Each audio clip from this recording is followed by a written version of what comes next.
And this is the fourth Adigun Abiodun public lecture titled Ensuring Secure, Sustainable, Equitable, and Peaceful Futures in Outer Space.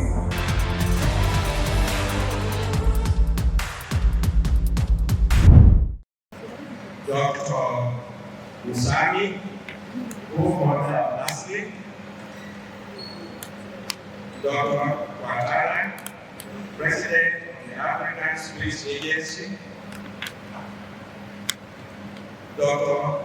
Adani, Deputy Director, UNOSA, esteemed colleagues, and visiting scholars from various national institutions, leadership and staff of the African Space Leadership Institute, faculty and students of the various institutions here present, representatives of the professional bodies and institutions, members of the Abiodun family, distinguished guests, gentlemen of the press, ladies and gentlemen, but let me quickly add, all other protocols duly observed. Good morning. It is a profound honor and a great personal privilege for me to serve as chairman of this fourth Adigun public lecture. This year's gathering carries a weight of unique significance. As we meet this ceremony, we mark exactly 1 year since the transition of our giant, Dr. Abiodun, to higher service in February 2025. Consequently, this fourth edition is formally a memorial lecture, a living tribute to a man whose intellectual footprints remain etched across the global space landscape. Before we proceed further, therefore, I would like to request that we all rise for a moment of silence in honor of this enduring legacy.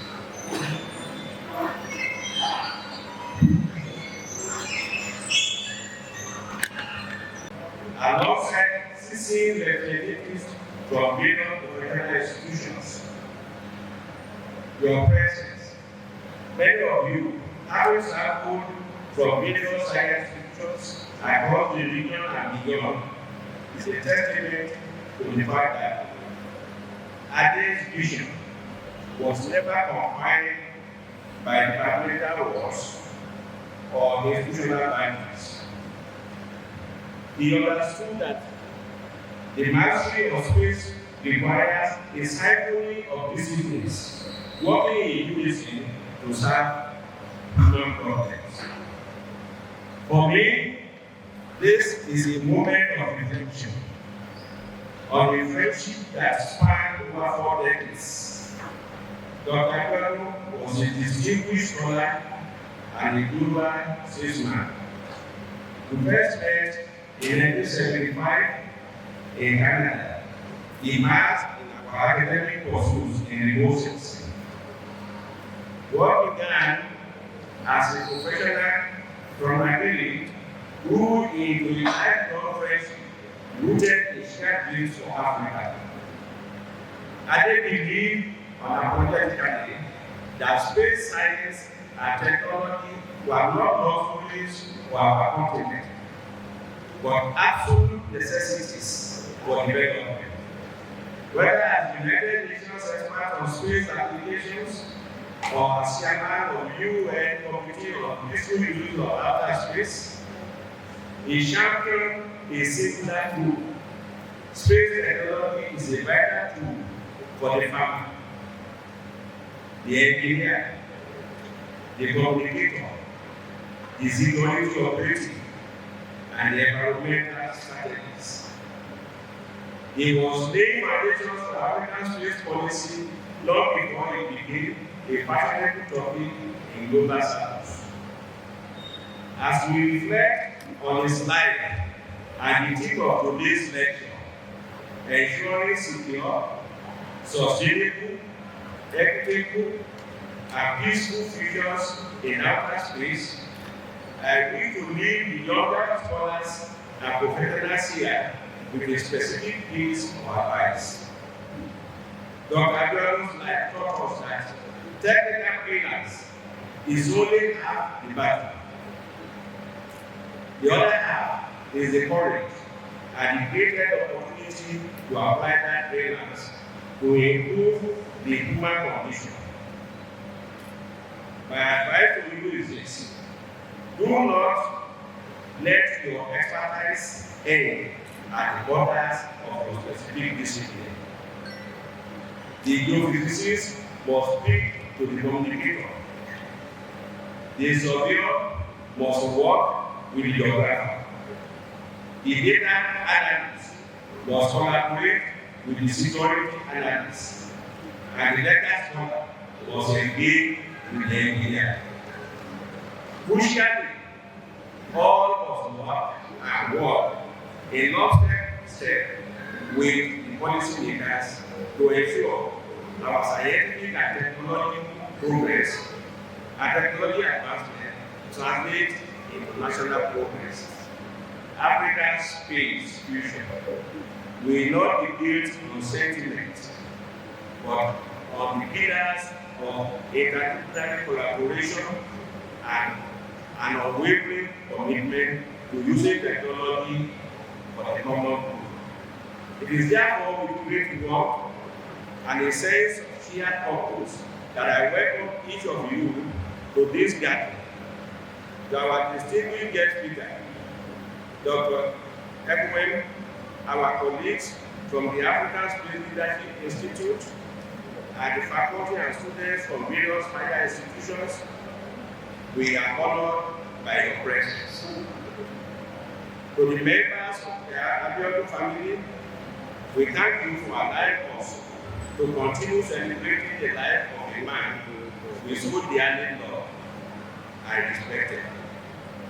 May this lecture inspire us not merely to remember Dr. Abiodun, but to resolve to continue his work with renewed vigor. On that note, it is my distinct pleasure to formally welcome you and declare the fourth Abiodun Memorial and Public Lecture open. Thank you and God bless you. This is my Vice Chancellor, who would have loved to be here, but there are several other programs conflicting on campus. And it's only a privilege for me to address this distinguished assembly. For us in the University of Lagos, issues of this nation have provided concern to us. If not for anything, because our world has gone beyond the physical terrain of this earthly plane. The next strategic frontier now is the outer space. And if we have to look at what is happening in this world here, it has been stories of hegemony, stories of domination, stories of militarization, stories of injustice, and stories of exploitation. So the concern for humanity, therefore, is that if we are not careful, if such engagement as we are having is not holding to conscientize our people, the mistake that made in the earthly plane here may repeat itself at the outer space. with their consequences. So if you don't want that to happen, and because we don't want that to happen, that's why forum like this is very, very important. When in 1967, the outer space treaty was declared, was signed. It explicitly declared that the outer space will be a province of all humanity. So therefore, from inception, the issue of equity, the issue of sustainability, the issue of justice is cardinal to our engagement in the outer space. And it becomes more important when we realize and when we come to mind that several things that we do presently in the world is actually based on space technology. Telecommunication, banking, that's climate monitoring, disaster response infrastructure, everything. So that means that if the outer space is mismanaged, the destiny of humanity may equally be compromised. This we will not allow and we should not allow to happen. And against this background, it becomes a categorical imperative to move from militarization to cooperative security principle, particularly as it relates to outer space.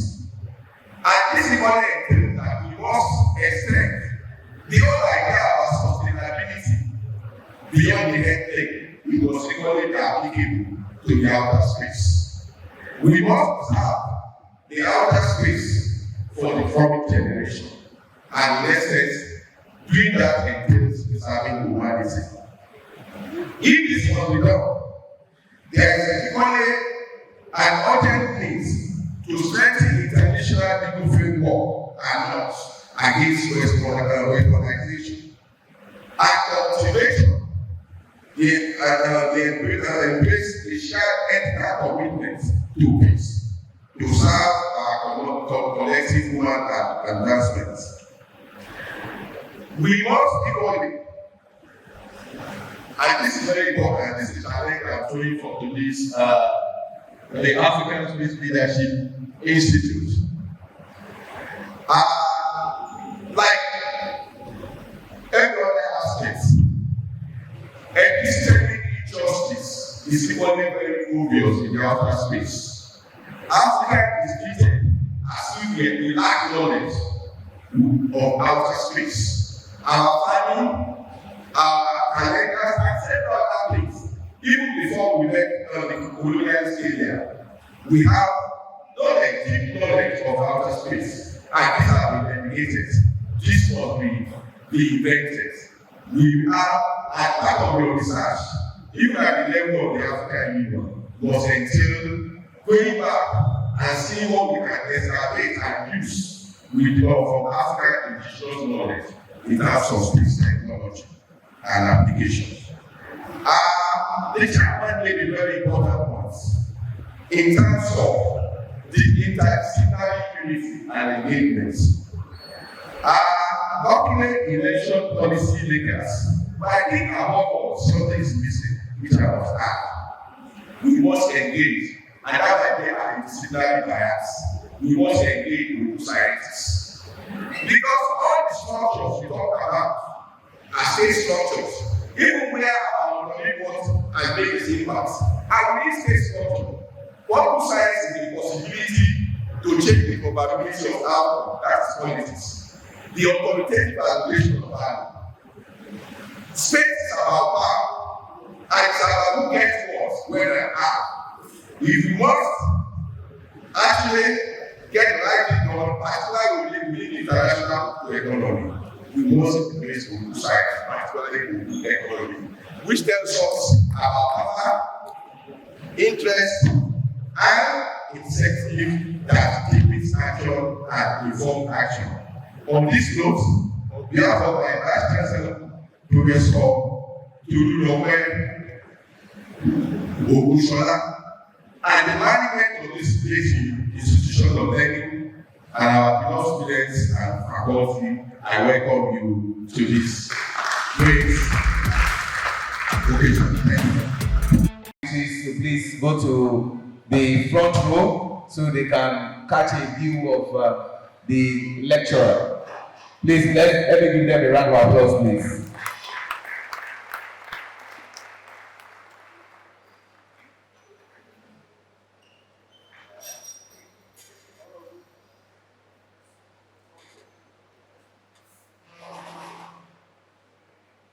Once again, let me appreciate all our invited guests as they make their way down to listen to the lecture.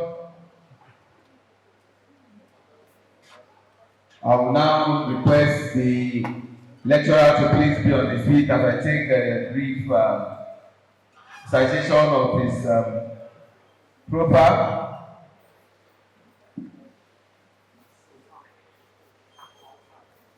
The lecturer for the 4th Adigun Abiodun Public Lecture, Dr. Emmanuel Ekuwen, an alumnus of Queen of Apostles Catholic Seminary, Afaha Obong Afak in Akwa Ibom State, alumnus of the then University of Ife in 1982, BSc in Engineering Physics, MSc in Physics, Atmospheric Physics, University of Ibadan in 1986, MSc in Electronic and Electrical Engineering, designed a sensitive radio sonde for the tropical atmosphere in 1988, PhD in Electronic and Electrical Engineering of Africa Awolowo University in Ife, worked in NIMET and retired voluntarily as head of engineering, postdoctoral research in radio propagation, ICTP, Trieste, Italy. Worked in ICTP as Senior Associate Coordinator of Academic Computer Networking Projects in developing countries, which led to the OAU Ife ICTP Networking Project. Coordinator of the Nigerian University Network, while in ICTP Trieste, Italy. While in NIMET, he won the Ministerial Outstanding Productivity Award and was put on accelerated promotion. I think that deserves a round of applause. He also won the National Productivity Honor of Merit Award by President Olusegun Aremu Obasanjo. He was declared the productive individual by the President Olusegun Obasanjo. I think that deserves another round of applause. Founded Adigun Group, was National President of the Association of Telecom Companies of Nigeria, ATCOM, was National President of the Nigeria Internet Group, NIG, was member of the committee set up by President Obasanjo to tackle 419 in the internet, was appointed into the 20-man committee of experts on space science and technology in Nigeria, is also a fellow of the Nigerian Society of Engineers, fellow of the Nigerian Computer Society, fellow of the Nigerian Meteorological Society, fellow of the Institute of Electrical and Electronic Engineering, immediate secretary to the Akwa Ibom State Government, currently a non-executive director in Ibom Air, currently a member of the Governing Council of the Akwa Ibom State University, ASU, chairman of Adigun Group, excellent member of the Faculty of Technology of Abiodun University, a devout Catholic Christian, happily married, and also someone who is a multilingualist. And when you talk about multilingualist, you talk about someone who understands all the language. So if I want to say to our guest lecturer for today, Dr. Emmanuel Ekuwen, we say Danke, Shukran, Murakose, Nagode, Eshe. God bless you as you listen to a very scintillating lecture titled The Ensuring Secure, Sustainable, Equitable, and Peaceful Futures in Outer Space. And this is in honor of our own late Dr. Adigun Abiodun, former United Nations expert on space application and former chair of United Nations Corporate. I leave you in the hands of Dr. Emmanuel Ekwuem. For the next 30 minutes, listen to a very thought-provoking and stimulating lecture. Happy listening to you. Thank you. Mr. Chairman, the representative of the VC of the Iraq, my friends who are sitting on this part of the hall, professors and senior lecturers and lecturers, and members of the administrative staff of the University of Lagos, and the very brilliant and very excited students of Unilag. I am here to pay homage to my teacher and to pay homage to my friend, the late Dr. Adigun Abiodun. I met him briefly in Ife before he left. It was in those days we used to call ourselves in Ife before JJGs. When Jam came, it became Jan Bites. A fine gentleman, Dr. Adigun, and I can never forget him. So for me, talking about Adigun or great things that concern him, for me, it will remain a lifelong act of gratitude for how he talked to me, how he tutelaged me, how he brought me up, how he mentored me, and how he counseled me, and how he disagreed with me. And the best thing that can happen to any young man in life or woman is to be able to have someone who can tell you no objectively with that sentiment. If you are lucky to have someone who can tell you no, please be on your knees and thank God for such a privilege. That was my relationship with Dr. Adigun. Please note the paper. Now, please, props. What I want to say, I will say more than you see on my paper, and I did so very deliberately. And I want to start by giving you 2 or 3 stories that you already know.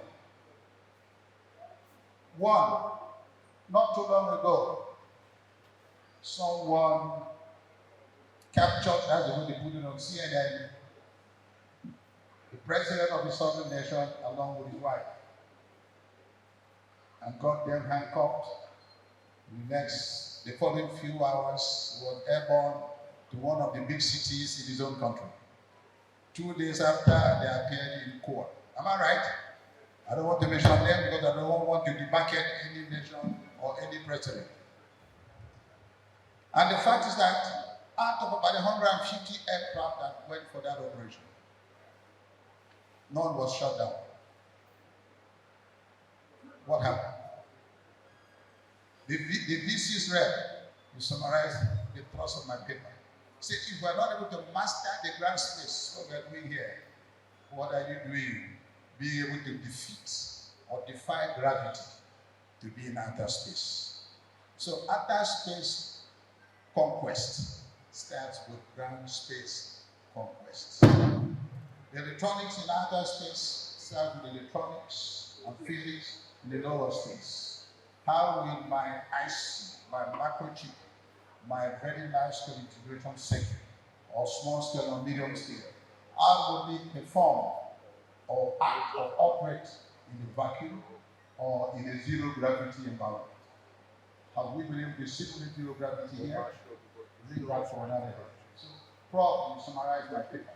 So, in other words, we cannot reinvent the wheel. We cannot. That's story number 1. In other words, of those aircraft, when you have an aircraft, all of us are physicists here, they are engineers, they are scientists here. You are able to see me, Emmanuel Ekwuem, because I'm reflecting in light. Visible part of the electromagnetic spectrum to your eyes. The chairman was here, brilliant. I knew him when he was in FUTA. And then a brilliant guy, as vice chancellor, because he was motor shop and all those who were there. He has left here. And we want to pick someone to succeed him.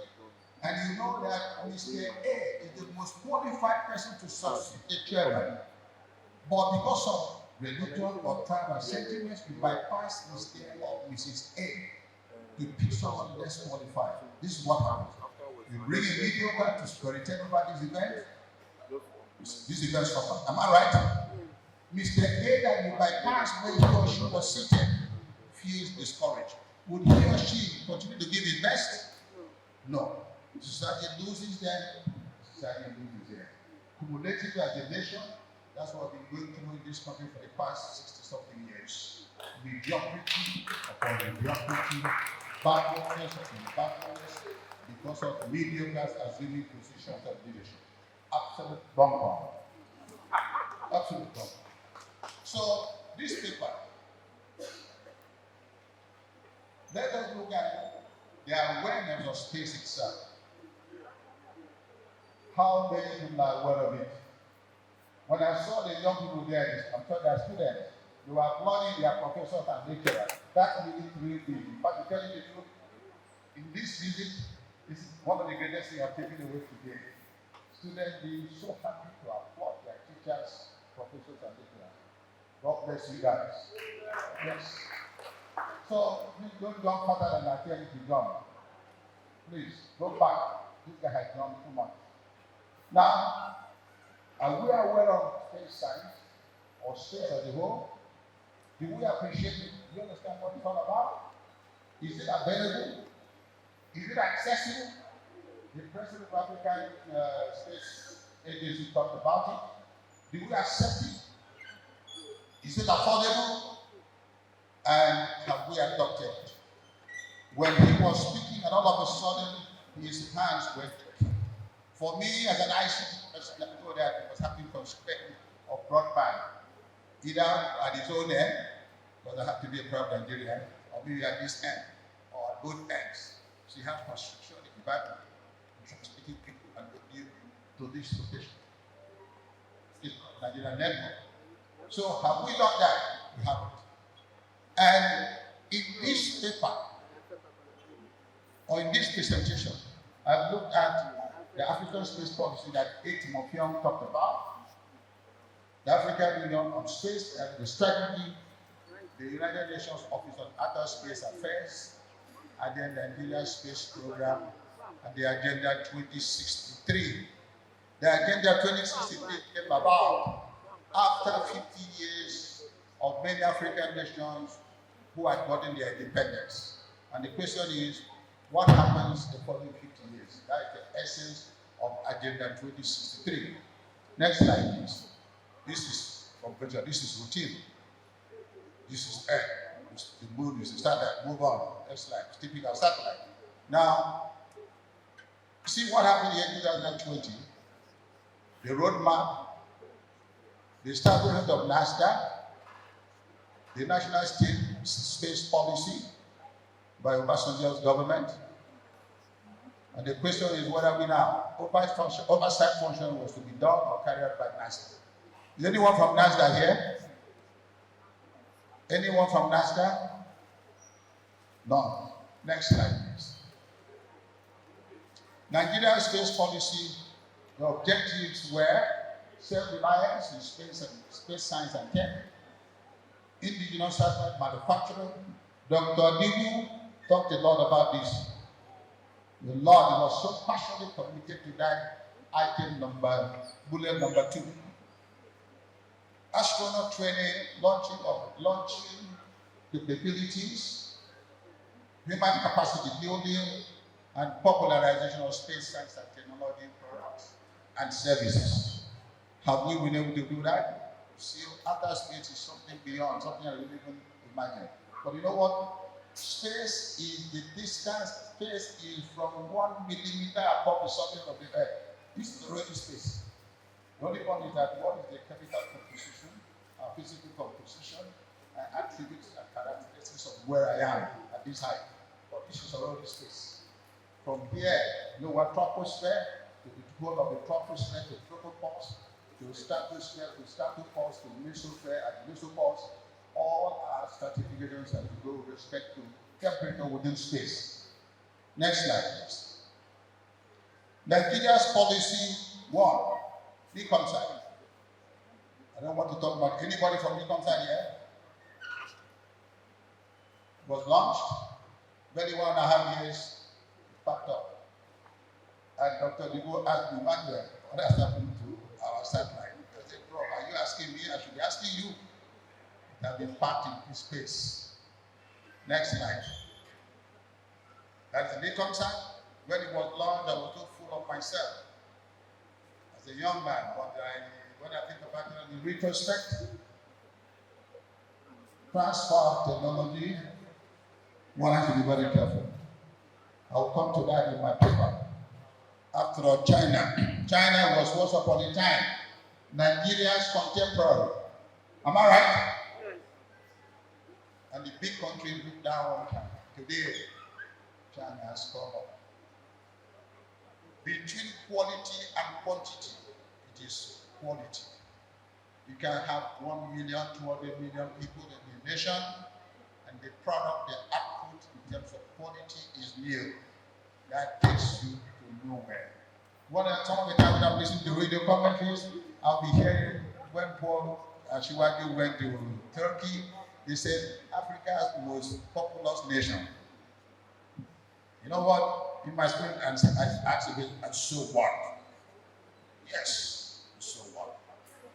China had always had its 1 billion plus. It was never respected. It was never forced to be reckoned with. But today, China is a force to reckon with because quantity has developed quality. Quantity has developed quality. If you do not develop quality, forget about their number. It's ineffective majority, powerless majority, majority. Doesn't make any sense. Makes absolute nonsense. Please, next slide. Then if we start here, move on, please. Let's move because Newcomstar is not here, NASDAQ is not here. I wanted to throw some questions at them. Newcomstar still, what are we now? What are we? And then the last place says update. I thought somebody would hear the game was an update.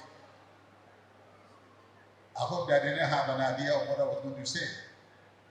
So, African Space Policy 1, the world in which Africa benefits from what? From space science. Dr. Adigun talked a lot about this. Space technology, space data, space information, that's process data, space product, and space services. Why he was so concerned, as I'm saying that gentleman who the good Lord had called means a lot to me. May 2nd, I was saddened by the late Professor Gabriel Oladere Ajayi, my teacher in Ife, who was at that time in ICTB 3SC in Italy, to take documents for the Space Center in Ife to Dr. Adigun in Vienna, Austria. May 2nd, because of where I was living in Italy, the temperature was better, more comfortable. So I thought that up there, Northern Europe, that we a bit what we about the same. I took train, I arrived here at the train station. My dear, the temperature was almost freezing. Meanwhile, I wore a simple jacket. So when I got, and I had to call him, he waited for me outside with a top coat. And when after having taken me, he said, Emmanuel, will you take coffee? I said, Prof, let me rest in peace. But the cold had entered my system. He said, but you were walking through space. You were walking through space. That is the experience, and you learn from there. So, promotion of political and economic and social status of women and youth. Building of capabilities in Earth observation systems and navigation and positioning and communication systems. Those were more or less the thematic areas. Then they look at the policy thrust that Africa should concentrate on: agriculture, natural and water resources, energy, blue economy, and digital infrastructure. That is what we are enjoying when we are able to have the guy speak to us from Vienna, Austria. Then Africa's space policy challenges. Even in spite of the policy, what are the challenges? Climate change and climate variability, natural and some are anthropogenic, that's caused by man, and then environmental degradation. Those are the challenges. So what role are we playing? What are we doing here? So policy number 5 is African Union intervention, which is what Italy talked about.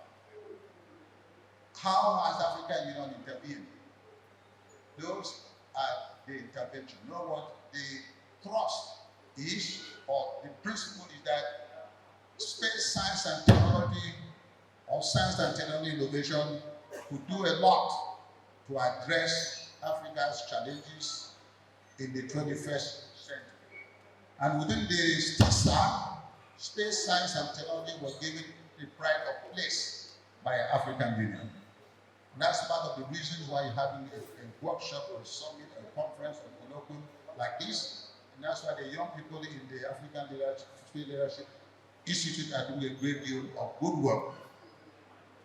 So the space science and technology enables good management of natural resources. That's the fact. Create jobs. UK has about 70,000 jobs on space science and technology matters, and generates about £7 billion on space science and technology. Revenue generated will reduce poverty, manage resources sustainably, and develop natural rural areas, and the formal space sector will enable Africa to realize its vision for a peaceful, integrated, and prosperous Africa. Now, please let me share with you briefly why the need to create jobs is so important, absolutely important and indispensable. These are young people here, at the back, students. When I was graduating from IFE and I was going for NYSC, I had 3 jobs, and they were looking for me. They lobbied me, they lobbied us, most of us who graduated then. And then they would talk, yes, one of the men went and pumped the accelerator for me to hear the sound of the car. I was the one that had to choose where I would work. Why am I making this point? For us leaders. These young people at the back, as I said, they inspire me always because I think they can be patient and very tolerant. You who speak English, you say a hungry man is what? An angry man. And you also say that an idle mind is what? The devil's workshop. Am I right? Yes, sir. That's from ancient axioms of languages. So combine the two. Me, I like to combine the two to one bound. If a hungry man is an angry man, and an idle mind is the devil's workshop, it means that a hungry, idle mind is an angry devil's workshop. The devil's workshop is on his own territory. So you can imagine now when the devil's workshop becomes what? Angry. That is the essence of the need for job creation. When they graduate, and as they leave university, they go for NYSC, they leave NYSC with a sense of hope, a sense of purpose, a sense of where they can work. And space science and technology can provide a lot of jobs if we were to know what to do with it. Next slide. Africa, the great quality objectives, those are the objectives. Those are embedded in the 7 things that I gave before. The user needs, assessing it, developing regional models, and adopting good governance and management, coordinating the African space arena, promoting intra-African and other international cooperations. I will come to the last bullet as we go on. Now, the question is, what are we currently having? This is how it's clearly stated in the policy. So you have awareness, you have appreciation, you have affordability, you have availability, you have access. But when it comes to popularization, what did they say? We call it in the literature, they will say enculturation. In other words, how do you enculturate it? How do you assimilate it? How do you interpret it? How do you handle it? How do you relate it? How do you enjoy it? Next slide. That's an area that we have to work on. This is from Dr. Adigun. We were exchanging emails in 2017. He said, and I'm quoting him, he said, when the Federal Executive Council established NAFTA in 1999, the FEC also stated Nigeria would develop, design, build, and launch its own indigenous, in fact, they put in bracket, indigenous satellites. But since then, It has mostly been on buying, purchasing, and acquiring. I fully agree with you that the impact of such space effort has been minimal nationally. This is one of the areas he said to me, and in my follow-up, I told him that I simply said, "Prof, sir." But the question is, look at what Adigun said. Look at, are we developing? Are we designing? Are we implementing? Do we have any proof of concept? Are we packaging sensors? Are we packaging transducers? Are we doing remote sensing? What is going on in the Department of Physics, in Unilab, or electrical, or computer science engineering, or mechanical engineering, or agriculture, or social science? What's going on there? We do not. We do not. Sir, African space policy, what should? You know what? This is where we are interested. We gather data and information about the Earth's physical, chemical, meteorological, and biological system using in situ, 1, area, 2, spaceborne platforms to monitor and access the states of and changes in the natural and built environment. Ladies and gentlemen, sorry, please go back to my slide. I beg here. Where are we participating? Which part of those points are we participating? Are we adding value? Now, Professor Adigun says they are just important by occasion. To start. Brilliant minds go to American universities. I studied engineering physics in Ife because of Pastor Mutala Mohammed, because of South Africa. They packed all of us in Ife. If you were topping that department in mechanical engineering, they said, you go and do engineering physics. Why? Because you have to specialize in materials engineering and nuclear engineering. Because of those things, we were eager to go, so we could go to South Africa to fight. As young people. Where are we today? The energy center in my dear great Ife, I have no idea. Because of the change in leadership.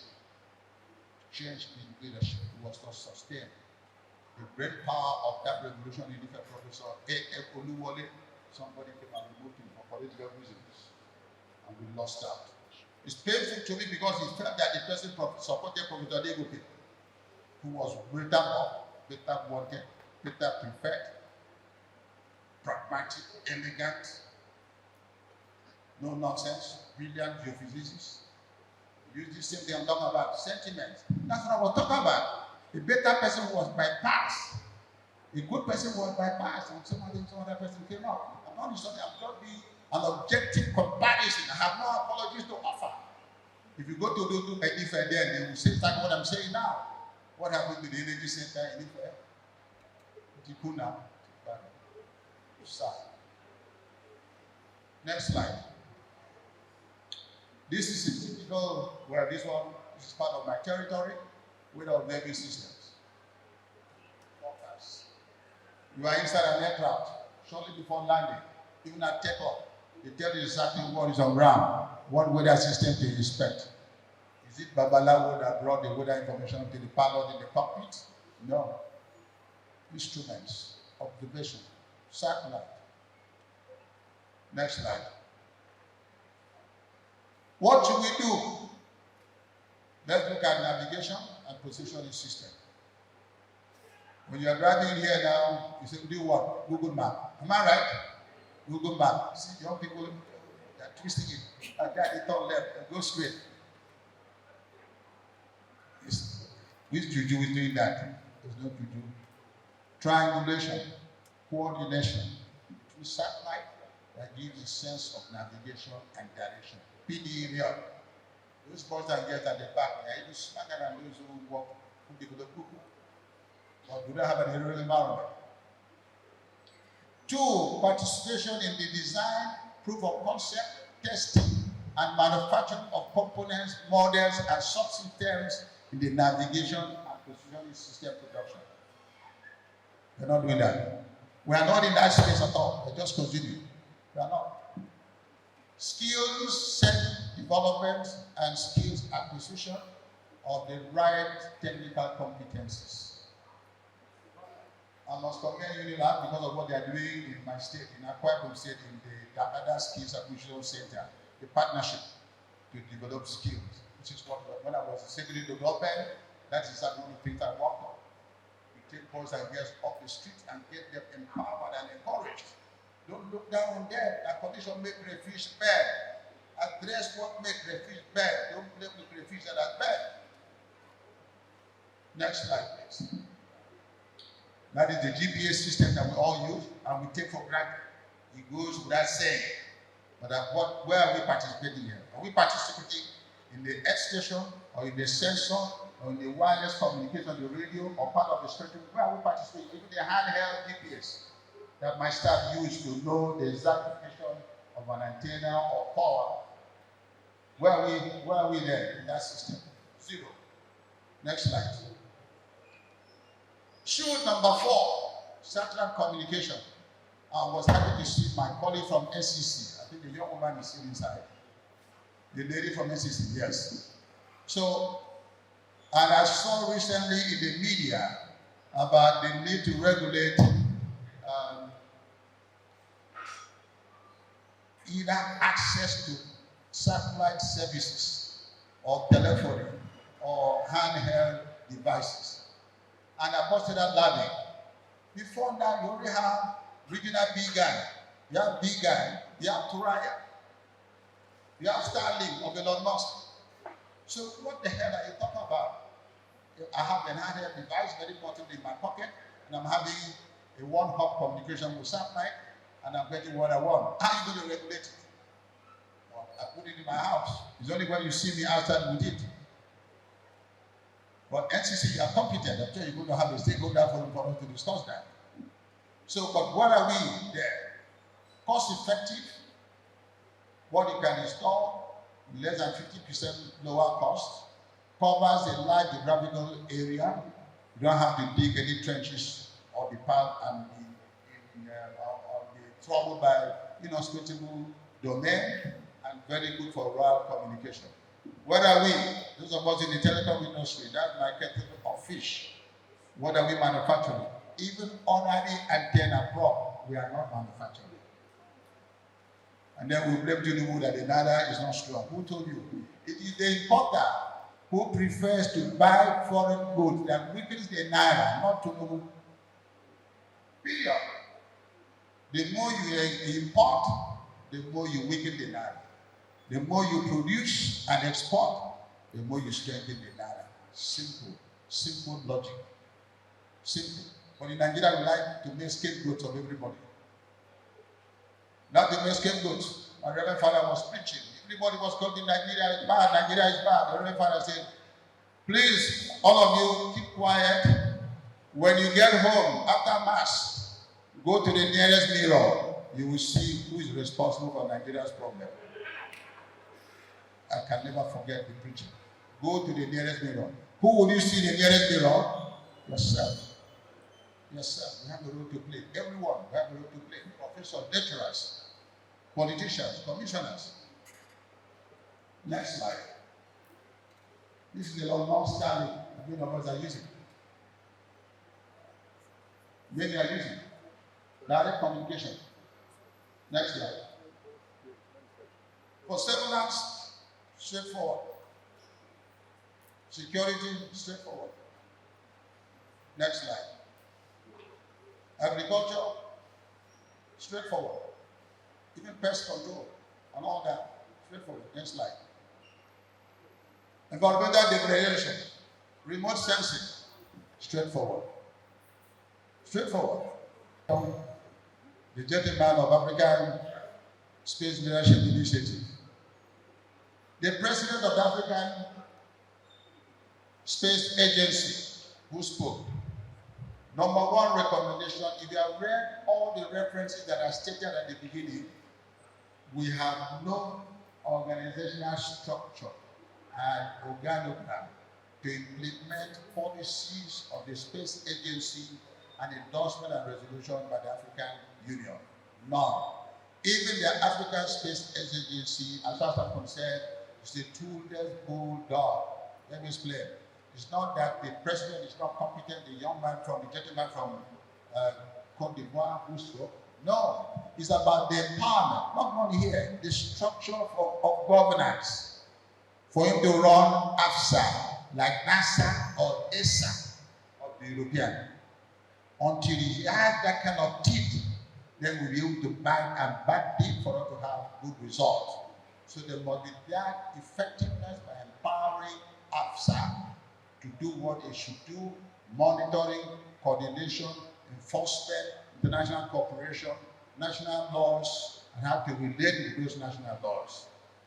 Number two, at the downstream of the African Space Program, there should be an African Space Project. You know, in the United Nations language, you have what they call program and you have projects. What I'm talking about here is about projects, which can be handled even by universities, professors and lecturers. Projects in space science and technology, covering those thematic areas of Earth observation, navigation and positioning, satellite communications, and space science and astronomy. In addition to the establishment of the specialized centers, preferably, as I said, co-located in relevant universities in order to leverage relevant expertise and material resources available therein. There should be an inventory of space-related research results and prototypes in science and engineering departments in African universities. This is not being done. This is not being done. And I'm sure you know that you have a lot of it too. A lot of good projects by students, supervised by professors and lecturers who are dying and don't lying fallow, wasted in laboratories as what would I call it? Pieces of things in a museum. That inventory must be done. Let's assess our competencies, our capabilities, and capacities. No, please go back, please. Yes, number 4. Now identify, encourage, and celebrate success stories on products, results, and prototypes from sponsored or non-sponsored projects in the 4 focus areas of that. In Nigeria, when the story is sweet and encouraging, nobody celebrates it. Because we say in ICT, bad news travels faster. If a professor or a student were to hit on something creative, fantastic, you know, like here, very few people will hear about it. But if the same professor, God forbid, were to do something untoward, will be all over the social media. Watch our TV stations, newspapers, social media platforms, what they carry predominantly new pieces of news that we don't encourage. We don't encourage. So let's start to celebrate success stories of what we're doing in science, in space science and technology. Celebrate them. Be happy with them, encourage them. Do not say it doesn't work. It works. It works. Shirts, material, suits. I must commend women. As far as this country is concerned, our data analysis, they serve a lot of foreign exchange by the kind of things they wear. Women wear more local fabric than men. Like what the man is wearing now, this is not made in Nigeria. But if I have one more prop is wearing, it's made in Nigeria. So I say, pause. I'm weakening the naira here. It's not true. I buy a lot of things from my back. And it's cheap. And you know what? Some of the shoes you buy in Lagos, and they put made in whatever. Exactly, close to that, made in Nigeria. They put made in those places now for the shoes to sell. So, but patronize them. If they are not as good as you thought or as you expected, please send a note to the factory. Send a note to the manufacturer. And he or she will improve upon it, because Rome was not made in a day. Rome was not. Sequel to resolution number 5 about popularization and globalization of investment in space science and technology projects. We have to.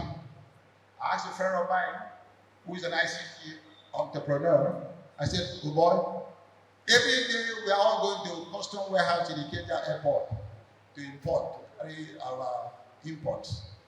When are we going to reverse the direction by carrying what we have invented and produced in Nigeria for export? You say, Ima, leave that thing. 6, encouragement of targeted projects with time frame for delivering them in the specialized space science and technology centers. So there must be a time frame, not forever and ever. Next slide. Peer workshops across Africa. Peer workshops, seminars, and conferences, exchange ideas, know what is happening, know what is doing, what is going on, where, and who is doing it. Enlightenment of public in government, public opinion, influencers, and molders in the space of space science and technology to defraud Africa's economic development. I want to give you an example, ladies and gentlemen. Professor Ajayi of NICDA, founder, DG of NICDA. When I came from UNESCO, from ICT to work on academic computer networking, and he became a director temporarily in the unit, Ministry of Science and Tech. Abroad needed to teach PEMSEX, needed to explain to them, we needed to teach them how to use computer. You remember in those days in Abuja, you buy a computer, you go to the permanent secretary's office, and the computer is covered with a dust cover. So just have the computer as status symbol. So Professor Jai was concerned about these people having to put the computer to use. So in one of the training sessions, I came down. You know what? To teach a PEMSEC is not his or her fault because he had never used a computer before. To know that on the mouse pad, that the mouse on the mouse pad, when we twist the mouse, the cursor on the monitor is synchronized with the position of the mouse on the mouse pad. Am I right? Yes. All of us will take it for granted now. But at that time, 1999, 2000, I can tell if you saw PEMSEC, some twisted and fell on the floor. Because they were dazzled by the movement of the cursor vis-a-vis the position of the mouse on the mouse pad. But it's not that they were not intelligent, but because they didn't know what to do. So this is part of the recommendation to train policy makers to understand the power and the use of space science and technology. Need for a science technology innovation trust fund. I did not say tax. I didn't say tax. This is extremely important. African Union recommended it, but it does not give it teeth. How to do it. A trust fund is necessary, targeted at or concentrating on science and technology. When you hear these people at the back, when you hear about first world, second world, third world, superpower, developed country, only 2 words. 2 words, science and technology, period. Only 2 words. And you want to be a great country. No, it's not land mass, it's not population. No. No, you can take a country with only 500,000 people, they come here with the best of technology and you are completely overwhelmed. I saw the admiral, he walked in, when he was into the walk to the high table. Even the gate, the compartment, discipline. But given what is happening now in AI and robotics, I had said this in a lecture in Ife in the year 1998, that robotics, I know the game plan, and already it's happening. You know the game plan?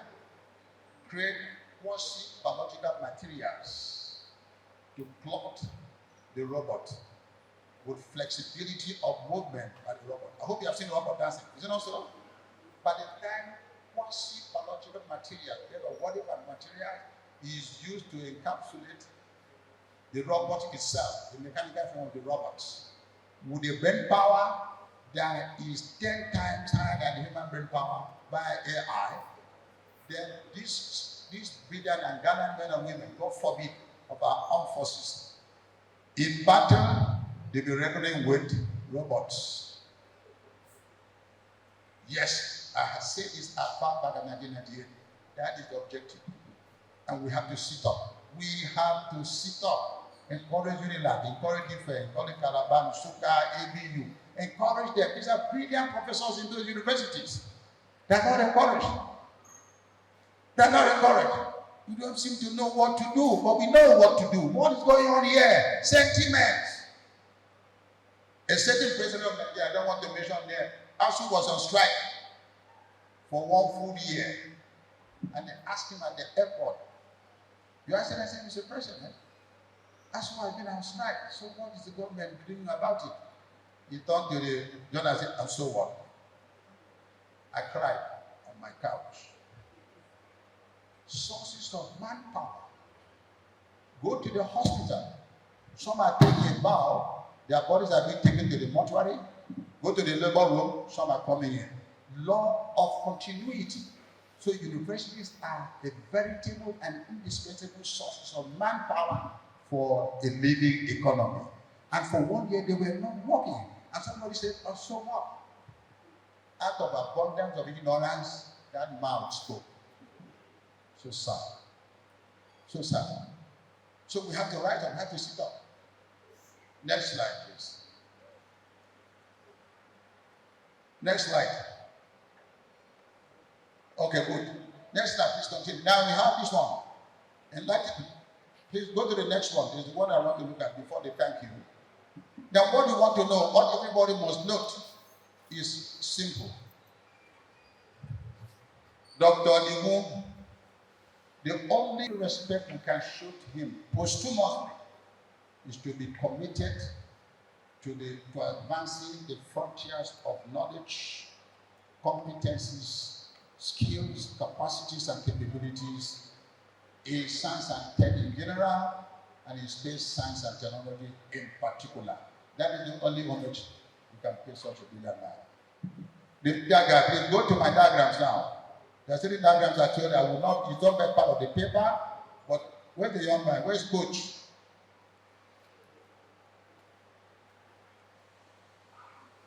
Coach. Where's Coach? There are 3 diagrams I wanted to show. For us to know that we cannot reinvent the wheel. It's not part of the paper, but you need to understand what it's all about. You know a bullet. Is anybody here who has seen a bullet? That many people will use policemen use. You have seen a bullet. Do you know so? A bullet is a rocket. A bullet is a rocket. The shell and the pin from the gun are the trigger, the launching pad. Yes. The rocket we use in space science is a self-propelled rocket. But nevertheless, what we call bullet that is inside the shell is a rocket. But that one is not self-propelled. At the launching pad of the rocket to go to space, that whole platform fires the rocket, and the rocket itself is propelled. That is one. Number 2, you cannot acquire technology the way we understand it. No. Thank you. This is what I was looking for. Please, this is not part of the paper, but this is part of my thoughts. It's not part of the paper. It's not meant for science and tech, science space event. Look at this. This is the rocket. It's this. The only point is that this is the one that goes out. This is the shell. This is the one that goes out. When you pull the trigger, there's a pin that hits the base of the bullet. Am I right? And it combusts an explosive. That there's a gap between the bullet itself and the bottom of the shell. That explosive is ignited. The force, that law of motion, pushes it out. Simple. The same thing with this one. It's a bomb on its own. But if it's rocket propelled, it's mounted on the rocket that carries it far. Then you talk about the intercontinental ballistic missile. Ballistic missile that Iran and others are working on. It's using GPS. It's using GPS navigation to zero by narrowing the error function between where it should and where it shouldn't. Continue narrowing it by navigation and direction. It hits the target on the spot. Those are hitting boats off the coast of Venezuela. And you start wondering, where is the shell? Where is the missile coming from? The same principle. My message is this. You do not have to reinvent the wheel. Let Nigeria copy the Asians. The Asians copied the West, and today they are on ground. Taiwan did it, China has done it, Nigeria can even do it better. Do not look down on what is produced in Ibadan or Aba or Kaduna or Uyo or Lagos. Do not look down. If there are some shortcomings, make comments. Then you can improve. Nothing can be perfect. Practice makes perfect. Do not discriminate against gender because of somebody is a woman. I thank God I remember this point. That's part of Nigeria's problem. Religion, tribe, and gender. My father was a school teacher and a catechist, and he used to tell my sisters, he said, if your husband, please, I'm not polluting anybody's mind here. If your husband tells you that he wants a second wife, tell him that you want a second husband. No, please. What my father made that statement was, they would tell them, my sister, that it's not a woman's job. My father was opposed to that statement. My father told my sister, my father as a catechist who have Catholic background, wasn't vulgar. So if they tell me that it's not a woman's job, my father told my sisters, look at what the man is using to do that job. So if he's using his head and his brain and hands as a professor, you too can be a professor. If he's using his brain and his head and all that to be a lawyer, you can be a lawyer. Doctor, my father will go through a number of professions and occupations. But he says, if it's hard to do what we have to have a child, all right? You are not a man because you don't have that instrument to do that, to carry out that responsibility. So you cannot father a child. But every other thing that a man does, you too can do it. So I'm opposed to, I get annoyed when people make dismissive statements about womanhood because you are losing competencies, you are losing experience, you are losing capacity because of gender. Only a mediocre man looks down on a woman. A mediocre man. We don't do that. The society is a loser. Prof.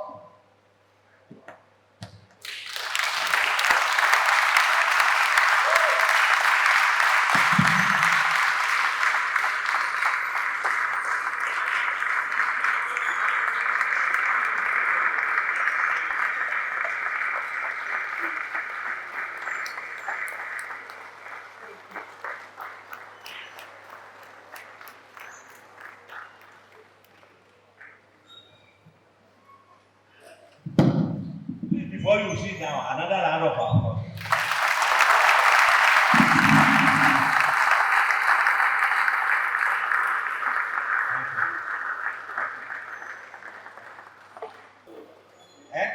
Who can help me complete it? For lack of knowledge. For lack of knowledge. But can we say that about Nigeria? When someone, and I know there are so many like him in this country, where is the problem coming from? When your leader does not know what he will do, he develops hatred for those people who will do it.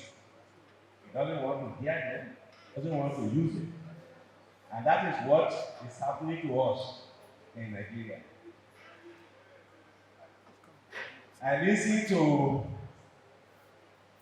a new vice chancellor in a school, and he said they went for their first meeting, council meeting, and they requested for computers.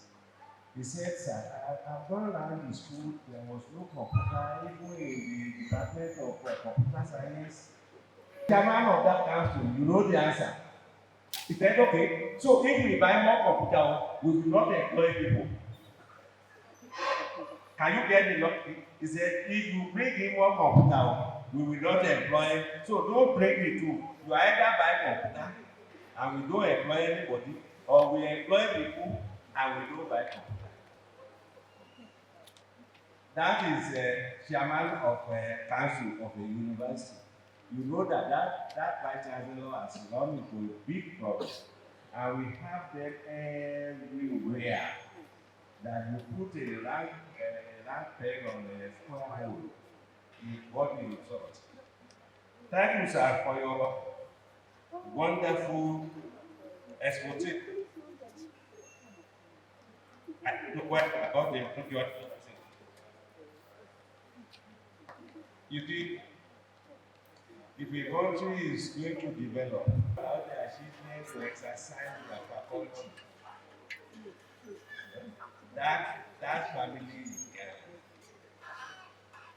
the same thing that is happening to us now. Every community is saying we don't have the resources, and yet we have people stealing billion, and there are so many things we can do without spending up to billion, and we will achieve it. So we have very little time for interaction, but before that, I will begin that interaction. But please don't be shy. Ask when has opened the gate. He spoke boldly without insulting. He told us where we are. So that is what is leading me to my question. When he was speaking, he said, "It's neither here." So I want to ask him, what is the position of NADA in all of these things I've told us? And to the center in Jos, it was established to teach people the practical application. What is happening to the center? Thank you, sir. Thank you, Prof. You know, when I was presenting my paper, I specifically looked for any rep from NASDAQ. You remember? And Nick Hamson. Unfortunately, they are not here. So, Prof, if you also remember the last bullet on that page, I said, update. I put so many question marks. I think we saw that. So, neither NASDAQ nor Nick Hamson is here. But let me talk as a Nigerian. As a stakeholder in the future of my country, I'm not particularly impressed. That's the best way I can put it. I think that there is a certain kind of, I would call it betrayal. The word betrayal may be too strong. To some extent, letting down the vision and passion of Dr. Adigun. Abiodun, yes. So if they were here, they would be in a better position to answer that question. I can tell you what I can say, Prof. Dr. Abiodun was not happy about the bye syndrome. He wasn't happy. But he told me that last when we were checking on phone. And 8th of year, South Africa is manufacturing rockets for launching. They are due to the institute. That's why I call the thematic areas. Nigerian Defense Industry Corporation and the Defense Academy. You know what, Prof? I was a consultant to Signal, Corps Signal in the army when Gabriel Oladi Shaki was commander of the Signal Corps. You know what I discovered? We tend to have the feeling or the opinion that soldiers are just shoot. Prof, they are human beings with A-level brain power in the military. A-level, it is out. It's not that time of the 60s where secondary school dropouts, you know, the Division 1 and what do you call it, Grade 3 and pass of Cambridge. And brilliant scholars, brilliant Navy, Air Force, Army. So the question then is, you know, that's why I gave that story. I don't want to mention names so that they will not quote me, so that they can give me visa if I want to travel. You are not a great president of the nation, and it's why. And that's the power of technology. Say, what are you talking about sovereignty? It is as I define it. Openly. How can the other country say he owns a certain part of that where he cannot protect, he cannot defend it? So ownership is by defense and protection. So let me summarize, Prof. Political sovereignty is Bangladesh without technological sovereignty. Let me repeat, that is a scholarly soldiers here. This is our political sovereignty. Put it inside, I won't say dustbin, put it inside one cupboard until you can defend it using this. Until you can defend it. So NASDAQ is the but we are not impressed. We are not. I'm not really concerned. Why should Starlink of Elon Musk be so popular? The way the concept was designed and conceived by Abiodun, I went with Abiodun and Professor Jai to Surrey in the UK. The concept was to be like Starlink. Even DSTV would have been out. Even DSTV, please don't wait by yourself from DSTV, no apology, I'm just making a point. I'm not anti-South Africa. So they are not living up to expectation. That is the point. Even look at you see this, look at this auditorium. Barring this front side, the wings. You see the number?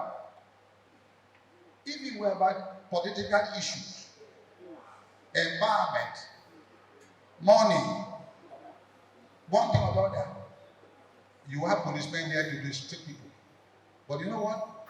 This is the future of Nigeria's sovereignty. This guy. This is the future. How can you send a million young man? You send him into a vessel, and it's a maritime guru, and it's moving around. We don't know who will torpedo it. He's not able to protect it using science and tech. Doesn't know which submarine is coming from which direction, or which sea to sea or subsurface missile is coming. Satellite control, direct to his warship. Is that his fault? It's not his fault, it's the government officer. We, the engineers and scientists, we have failed them, and the political leaders. And Israeli told me that Emmanuel has said yes. You see what? AK-47 Emmanuel, everybody can use it. It's not about AK-47, it's about the men and women behind AK-47. I hope that point is clear. Capacity. Thank you. Please, we will want you to. Oh, you want? Okay, maybe I should start from the high table. Any member of the high table. Pardon? Okay, good morning, everyone. My name is Ofeyemi Babalola, and I'm from Night Concerts. I'm actually representing the MP, the person of Madam Jane Egerton Idenhe. I quite understand and I agree with all the things you've said, sir. So, but one thing I want us to do is that Night Concert is currently, as in doing a lot to come up to speed with regards all that we've been talking about this morning. Okay, I'm just going to cite an example of an initiative by the MD, Madam Jane.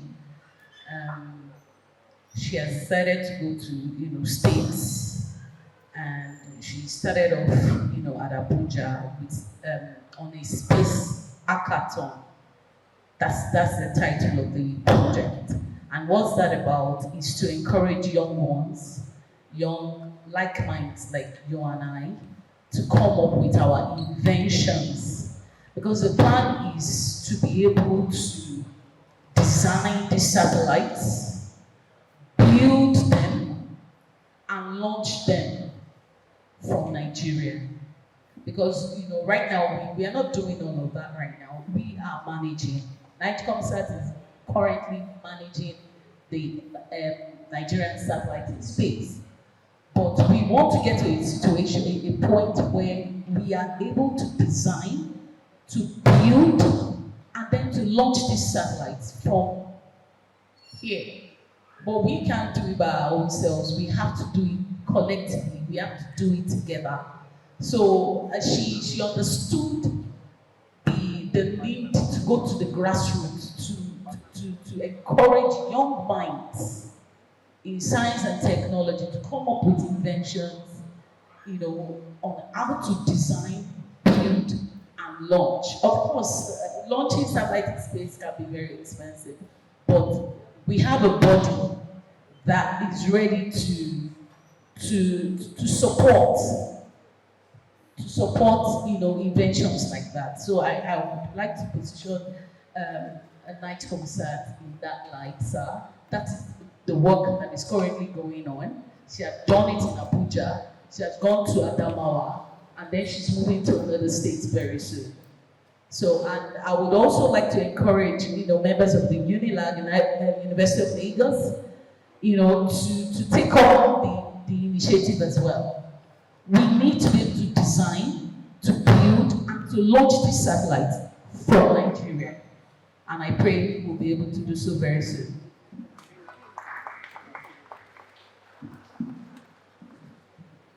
You know what, sweetheart? Sorry. Satellite is satellite. Electronic components, passive or active electronic components, irrespective of location. Let the young men encourage them before you launch it. That's what I call pilot project, proof of concept. Proof of concept is extremely important. When these young men in Unilag physics and electrical computer, they have balloon-borne satellite. Balloon. Fill the balloon with helium or hydrogen. Loft it. It was about 2 kilometers. And they test it on campus. They stay in towards main gate. Faculty of Education, people are in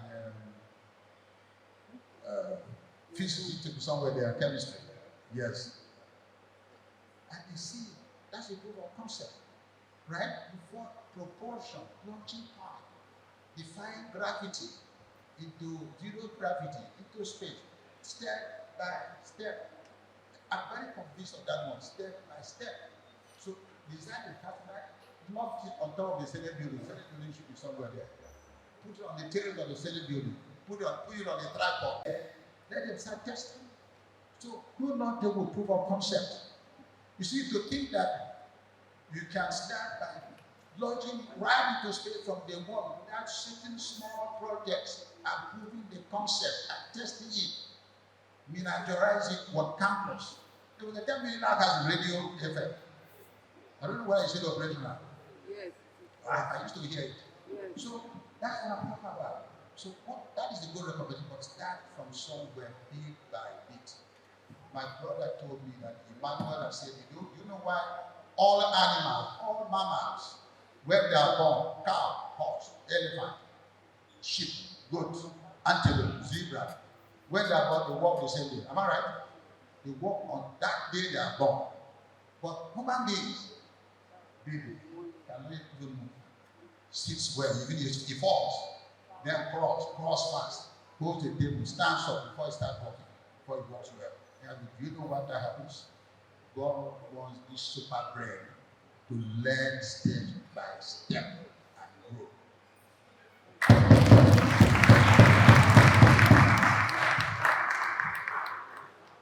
Yes. Thank you very much, Mr. Chairman and the guest speaker. I want to appreciate your approach to this lecture. You have approached it in such a way that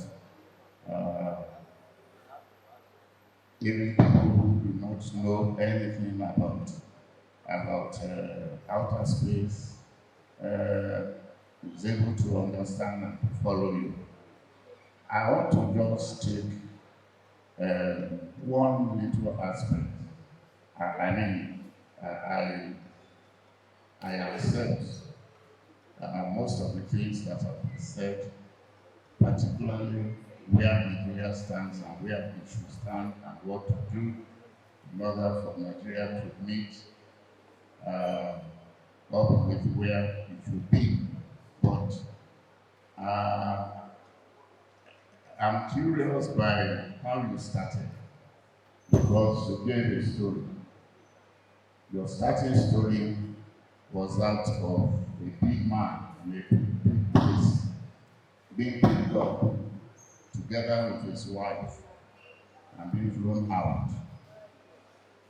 And the implication of that is that we are steadily moving into an area of might is power. Now, the Yorubas say that the sky is so large that there is no fear that birds can collide. And we can also assume that in spite of the so many satellites that are being launched on daily basis from different countries and so on, that there will be no problem. But we are beginning to see trends in the world of people who are undermining order. And order is very, very important when it comes to the use of outer space. This becomes even more alarming as the body that was set up to maintain order, that is the United Nations itself, is being undermined by the most powerful sets of countries in the world. So my question is this. Some of us are bold enough to feel that it cannot happen in our time. That is, we will have done before such calamities could occur. But in spite of that, what can the world actually do, the world order? What can the world do to ensure sanity in space, to ensure that somebody, a madman, will not get up and dabaloo everything that has been planned? Thank you very much.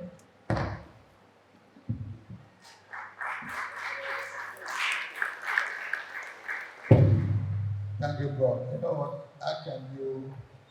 I like your comment. I will never forget it because it's inspired to me. You have not even protected yourself here on the ground space. This one that you need a rocket to defy gravity to arrive at zero gravity. In another one, is that the one you give to the prop? I'm just being funny. I'm cracking a joke. But let me come to the point I'm making here. We are moving into, the European Union says, a new world order. If you have been watching the news, NATO says they are withdrawing now.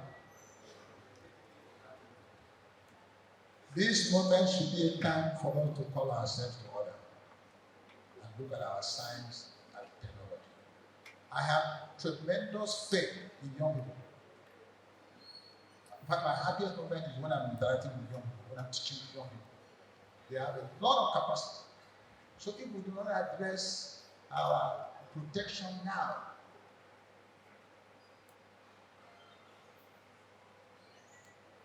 if you have read the history books on slavery, it didn't happen in this part, but it happened in the part of Nigeria that I come from, Southeast and South South.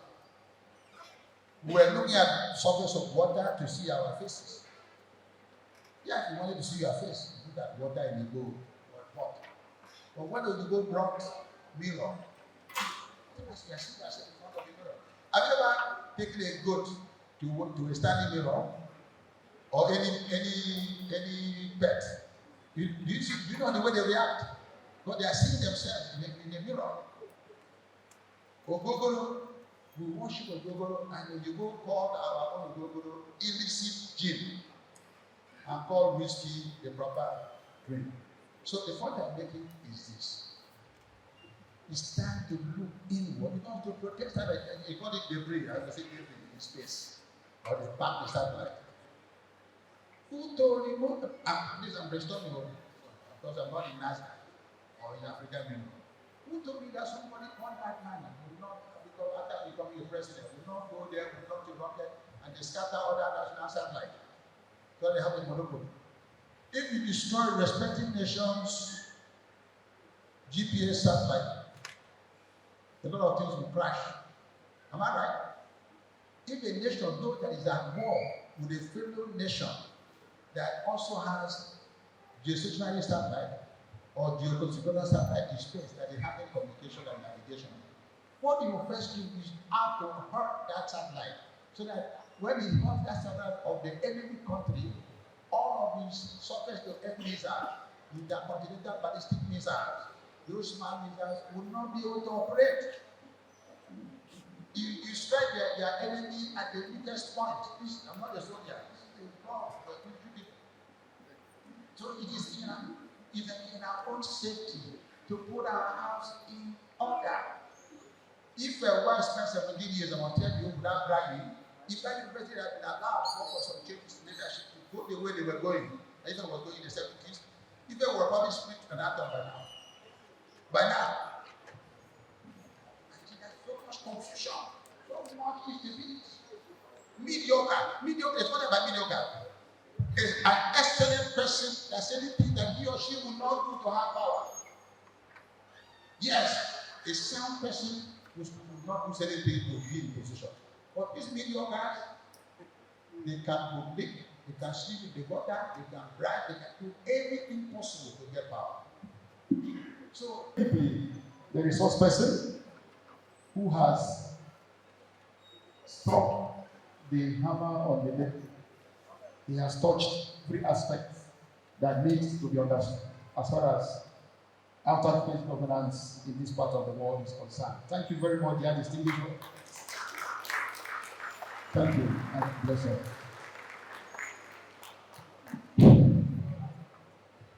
Thank you very much, Commander. We listen to the next good message from the Nigerian Communications Commission. Please, we will appreciate if we can have it in less than 5 minutes. 3 minutes is okay, because some of us are still traveling out of Lagos, crossing some 4 or 5 states today. Thank you.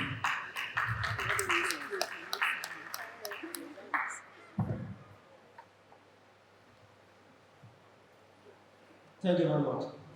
Good afternoon, sir. Members of the High Table, distinguished guests from India, the Vice Chancellor is being represented here, and other guests. My name is Sunji, Nigerian Communication Zone,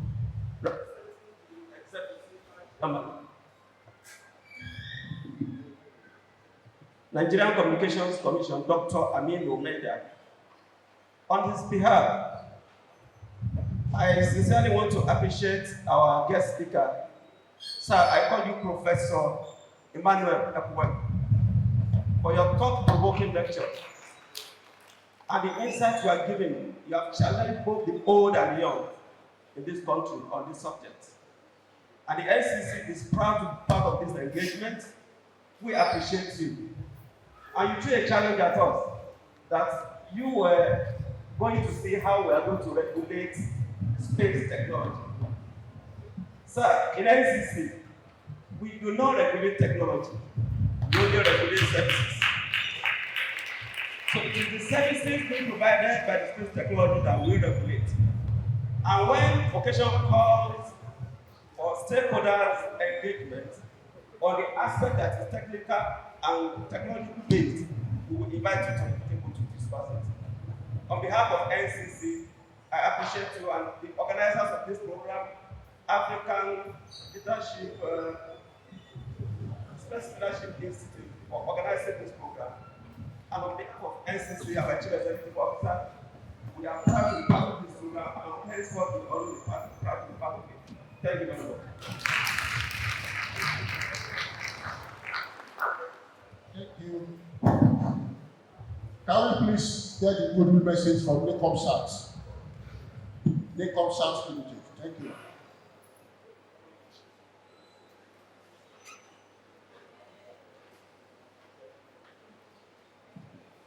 Okay. Thank you very much. And I actually very real. I'm just going to go with where I stopped the other time. My name is Opeyemi Babalola. I'm representing the MD Nigerian Communication Satellite, the person of Madam Jane Egerton Idehen. Night Concert is a government-owned company, and we manage the satellite in space. Nigeria has a satellite in space currently, and it's called Night Concert 1R. So we manage that satellite currently, and with that, we are able to provide a couple of services, provide broadcast services, transponder leasing, navigation services and all. So, but from our discussion today, Honorable our lecturer, Dr. Ekweme, I was very, very blessed by that, because a lot of times we leave out what is important and we discuss what is not. So, and he's been able to summarize everything that we have to just get to the point where we design, you begin to design, we begin to build, and then we are able to launch satellites from Nigeria. Because currently, if you follow the news, you be aware that we currently have the approval of Nigeria launching 2 new satellites in space. Yes, we certainly got that approval. So, but the thing is, what someone like Dr. Adigun Abiodun would have loved on a day like this is for us to say that those 2 new satellites will be launching from Nigeria. But right now it is not so. It is not so. So that is tell us that we still have a lot of work to do, and we can all do it together, collectively. Let us come together and do it. Right now, my MD, Madam Jane, she saw the loophole, she saw the gap, and then she came up with that Speak Hackathon project I told you about earlier. She started in Abuja to encourage young ones to come up and showcase your talent as a science student. Come forward and show us what you can do. Yes, we will test together. We will have a proof of concept, and then we will be able to support and sponsor and encourage more of such inventions in Nigeria. But Night Concert cannot do it alone, so we need all the universities, University of Lagos, OAU. I remember that Center of Research, sir, because I graduated from OAU, and I by now I know that center should have really grown. Well, that was, as at the time I was still in school, the center was still very active, and there was this, it encouraged people like us that were in engineering there to keep going. So for me to hear the news, it's not really. So I'm a bit. So it doesn't go back. I'm on fire. So I want to encourage all of you to do the same. Thank you very much. Thank you very much. We'll listen to ASIC, African Association of Society, African Association of Nigerian Society of Development. Some of our colleagues here are still going back to Oyo, to Akure. So please, the speakers, make it exactly 2 to 3 minutes. Please.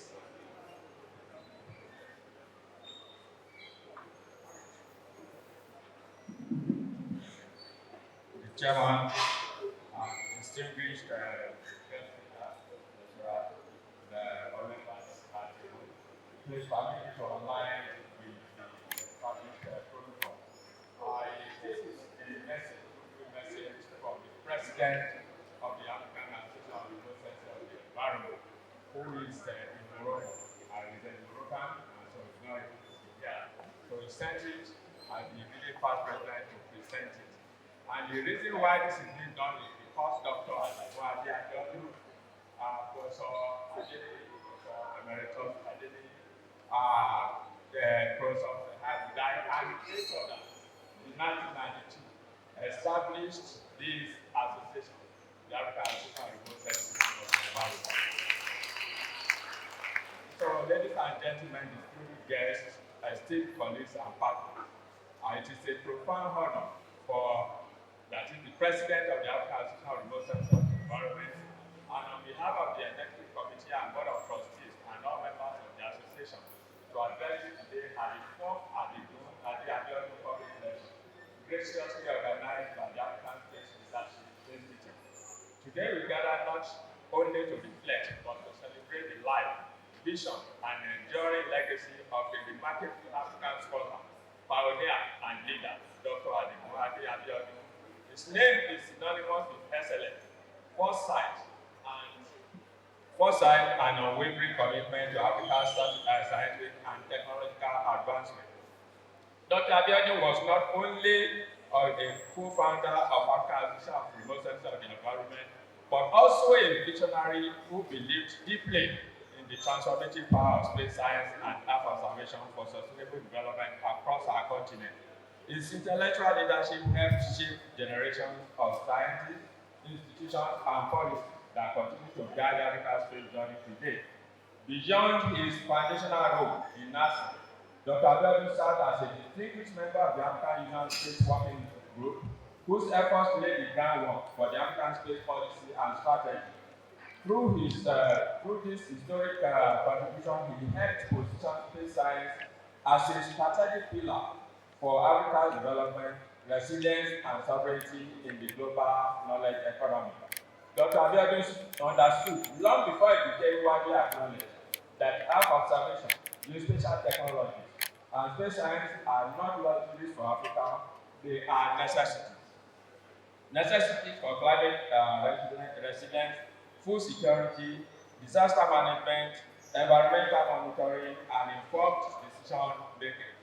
As the president of ASEC, I stand on the shoulders of pioneers like Dr. Abiodun, whose vision was very clear: an Africa that leverages space technologies to address its most pressing challenges while contributing meaningfully to global scientific progress.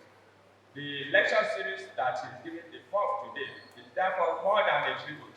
It is a call to action, a call to sustain the momentum we helped to build, a call to strengthen African leadership in space science, innovation, and capacity building.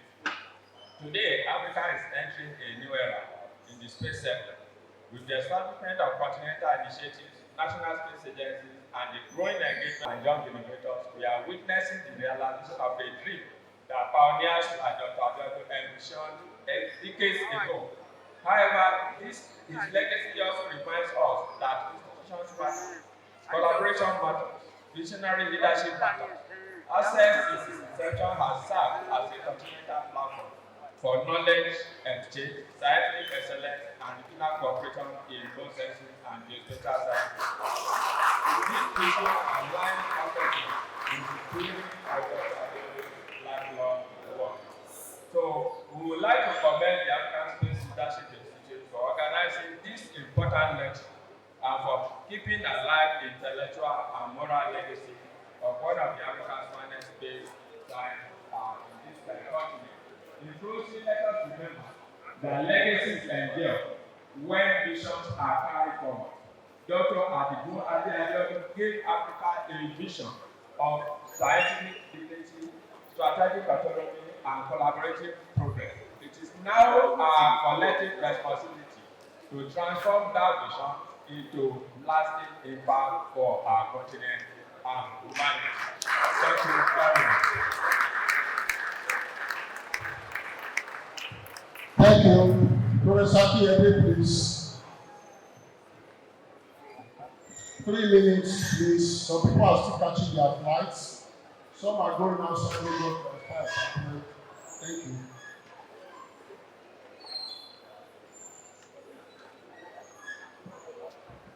Well, I want to thank the organizer, particularly Meritorious Professor Abiodun, for this successful program this afternoon. And apart from that, I have to work with them in class.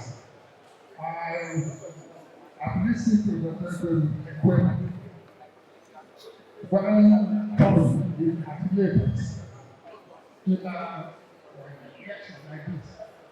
I have about 7 areas I think, but because of time, I will stick to not the people for the sake of documentation of this lecture. I want to request the speaker to please classify his recommendation to give us 3 recommendations under the 3, some other. Yes, I want you to classify those under policy, those under infrastructure, those under capacity building, something like that. It's just for documentation for conference. Now, I want to mention to the organizers, including my own, one of my own staff in asking those ethics. There's a disconnect which I want the organizers to immediately work on. There should be a synergy, as Mr. Benny observed in his opening speech. The space agency. Hello. A major role. There shouldn't be a disconnect between this program, African Space Leadership Institute, and the space leaders. If the Nigerian Space Agency must benefit, I happen to play a major role as the permanent director of the space agency in the to African space policy in those days. So I think that's what I want to say.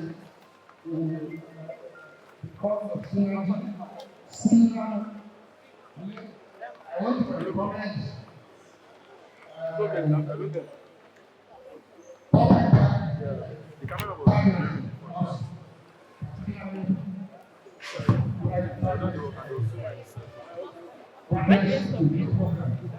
and to the youth, this is what I want to say to the youth, because I mentor a lot of students in Ghana before, after the space agency for 2 years, 5 in Abiodun and 5 in the US Center. We have some students making waves in the US we have mentored, and established some companies. Because I know these are very interesting. But please try to find out about what is going on in Nigerian Space Agency, so that you know the areas where you can participate effectively. Because there's a program that the youth like you instituted in the US. And this should be an institutional program, not a private program at all. That is, when you talk of all of them, in all of them, for those who have played one part or the other, it should be an institutional program, not a private program. So, you need to allow. I want also you to know that now, I cannot speak for Nigeria because I try to address many years ago. If I begin to talk about what I know, we will take our time. But please try to get to the website of the space agency. You know what we are doing and where you can participate. And as a program they are organizing, they are for the youth. where they bring the youth together from all over the nation. Those who have knowledge in drones, in other areas and so on, I know police. Thank you very much. Thank you. Ambassador Omebola, please. He is ready to catch his flight to Abuja.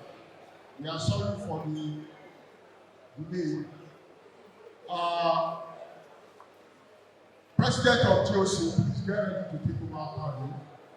Please, I want to plead with us, owing to exigency of time and the condition that we found ourselves that is a bit not favorable to our health, I'll please restrict that we do 2 minutes, please.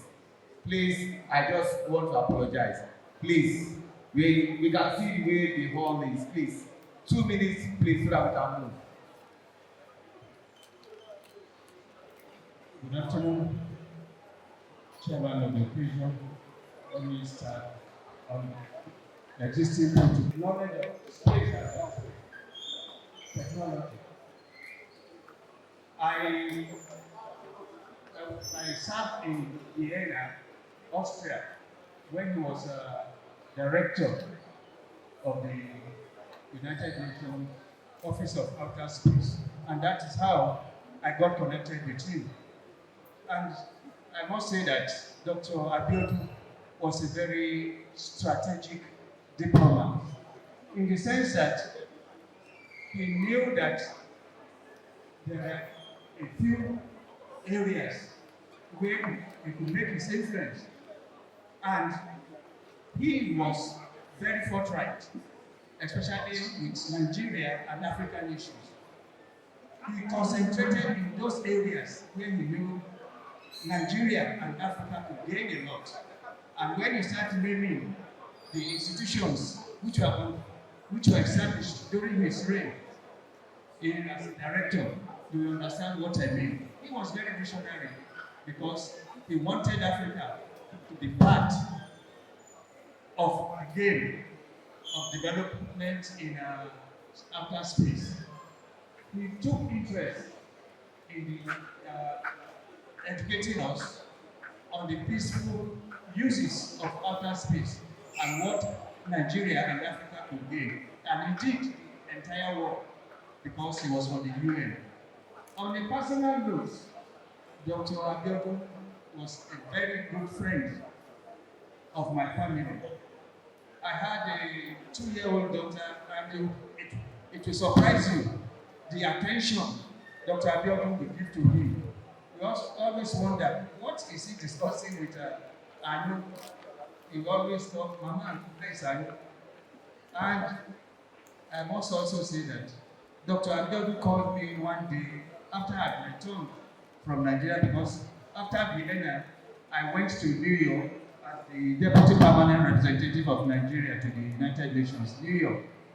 And when I returned to Nigeria with Anu, he called me one day. He said he saw that Nigerian universities, that what he saw did not encourage him, and that I must ensure that Anu gets a very good education. And that instigated me to pull my weight and ensure that she went to Temple University in Philadelphia. I'm also glad to say that Anu is currently working with Google, which in a way agrees with what Dr. Abiodun was saying. To the family of Dr. Abiodun, I know that it is a very difficult moment for them. And also, last year when I visited him in New York, he was the one who took me to the train station. Even when I was telling him, please, let me go on the taxi, he insisted I have to take me to the airport. Unfortunately, not quite a week after that, he took ill. Before I knew it, that was the end.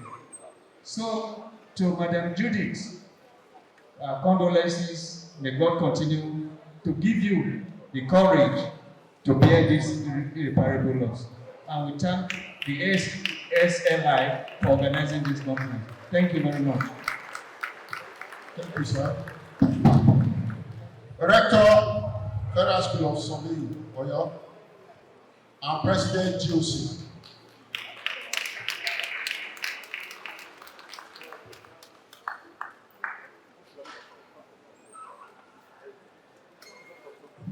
The chairman, Emeritus Professor Peter Adigun. It's nice to have you here, sir. And the guest speaker of today, you have done wonderfully well and we appreciate you.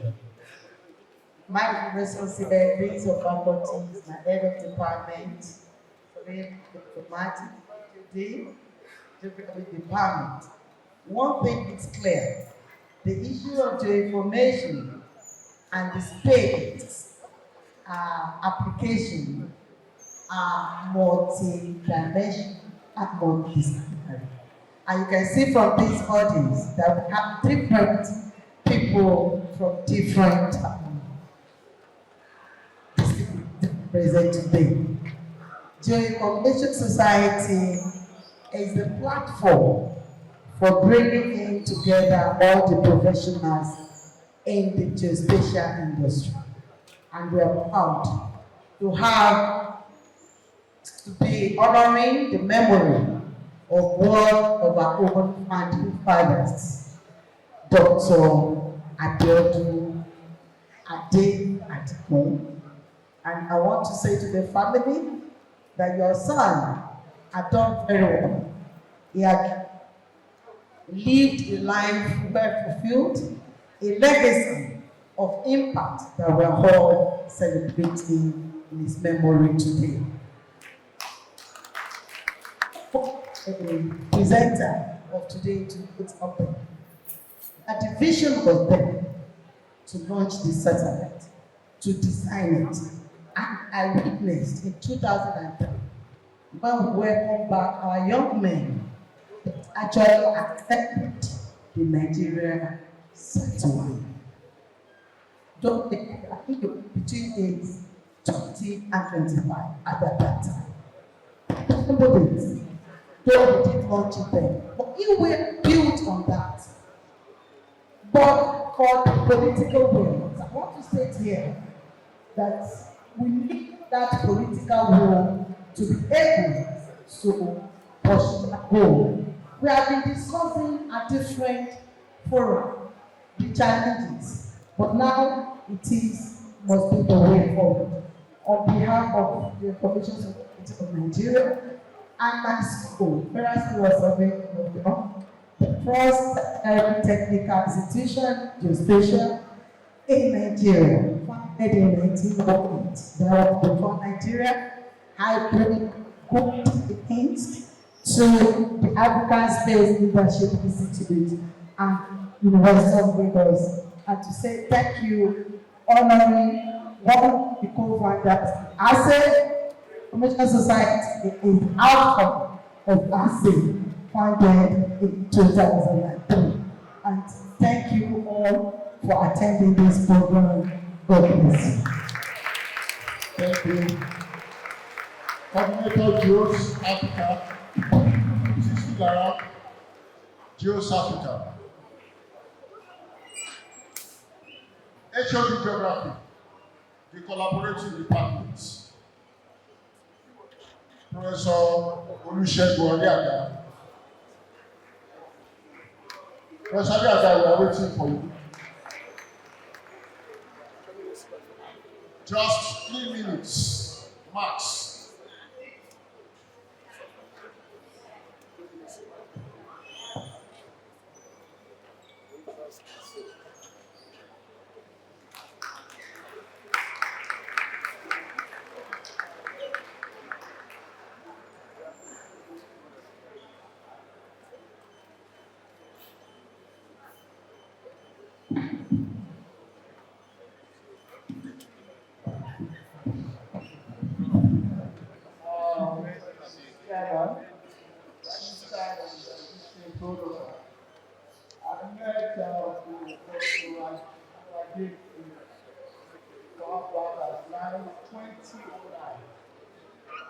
And also my military experience in New York, and I've always been great help. As a co-hoster of the fourth Adigun public lecture, I think the summary of all that we are doing today has been summarized in this book. This book is very, very important, highly educative. It is a great pleasure, therefore, for the Department of Geography and Industrial Development to share our greetings to the organizers, distinguished guests, speakers, participants of the fourth Adigun lecture. This lecture series remains a significant intellectual platform dedicated to advancing scholarship and fostering critical discourse on issues of strategic global importance. And it's therefore necessary for us to see the future as being expressed today of the outer space. And not only to see it beyond, but to always think about the technological advancement and the missionary leadership, ethics stewardship, and protect global collaboration. On behalf of the Department of Geography, I commend the African Space Leadership Institute for its collaborative partnership and unwavering commitment to promote excellence in space research and leadership. This reflects the enduring legacy of intellectual excellence exemplified by Dr. Adigun and also by the Department of Geography. As our determination to compensation and generation. It is our esteemed expectation, therefore, that this lecture will see the robust intellectual exchange, despite innovative thinking and continued meaningful discussion on the responsibility and peaceful use of the outer space. Thank you very much. Thank you. Finally, from our Professor Fajay Meluku.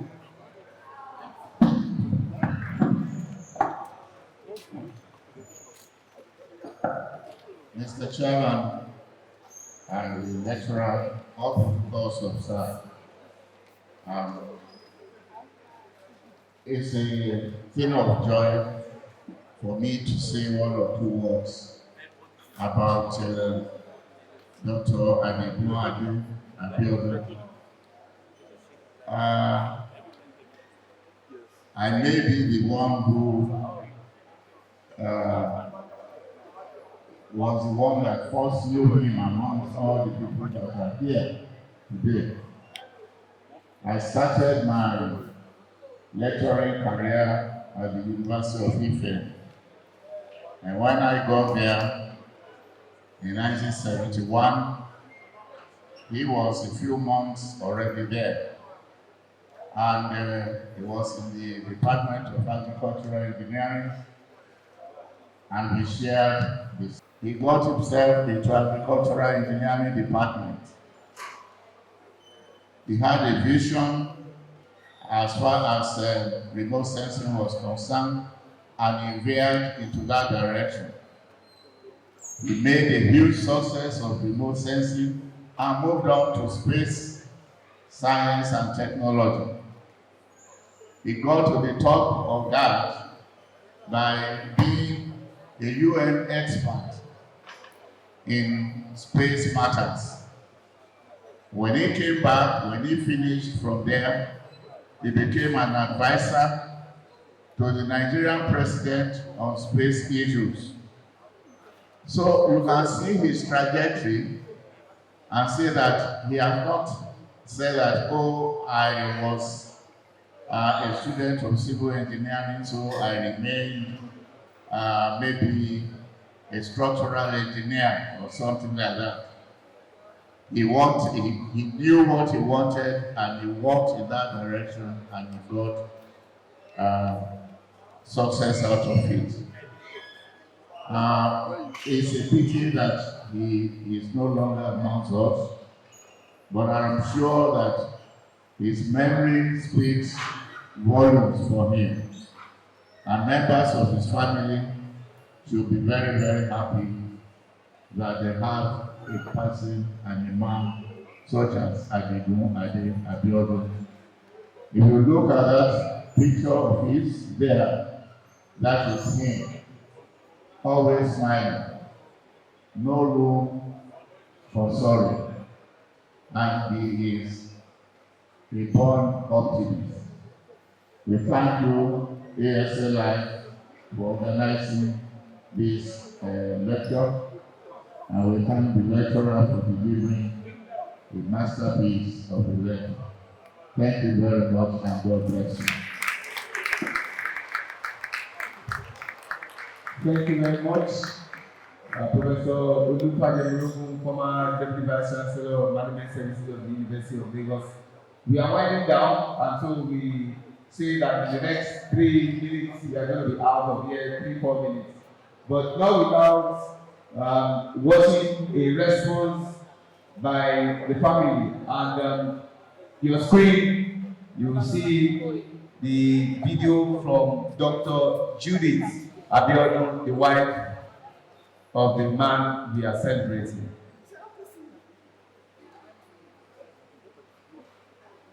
I am delighted to extend my warmest greetings to everyone attending fourth Democratic Republic lecture in Nigeria.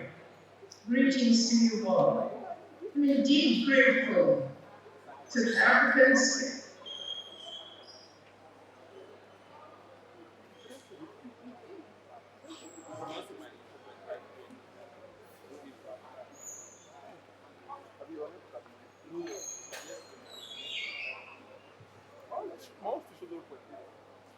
Multimedia is very issue.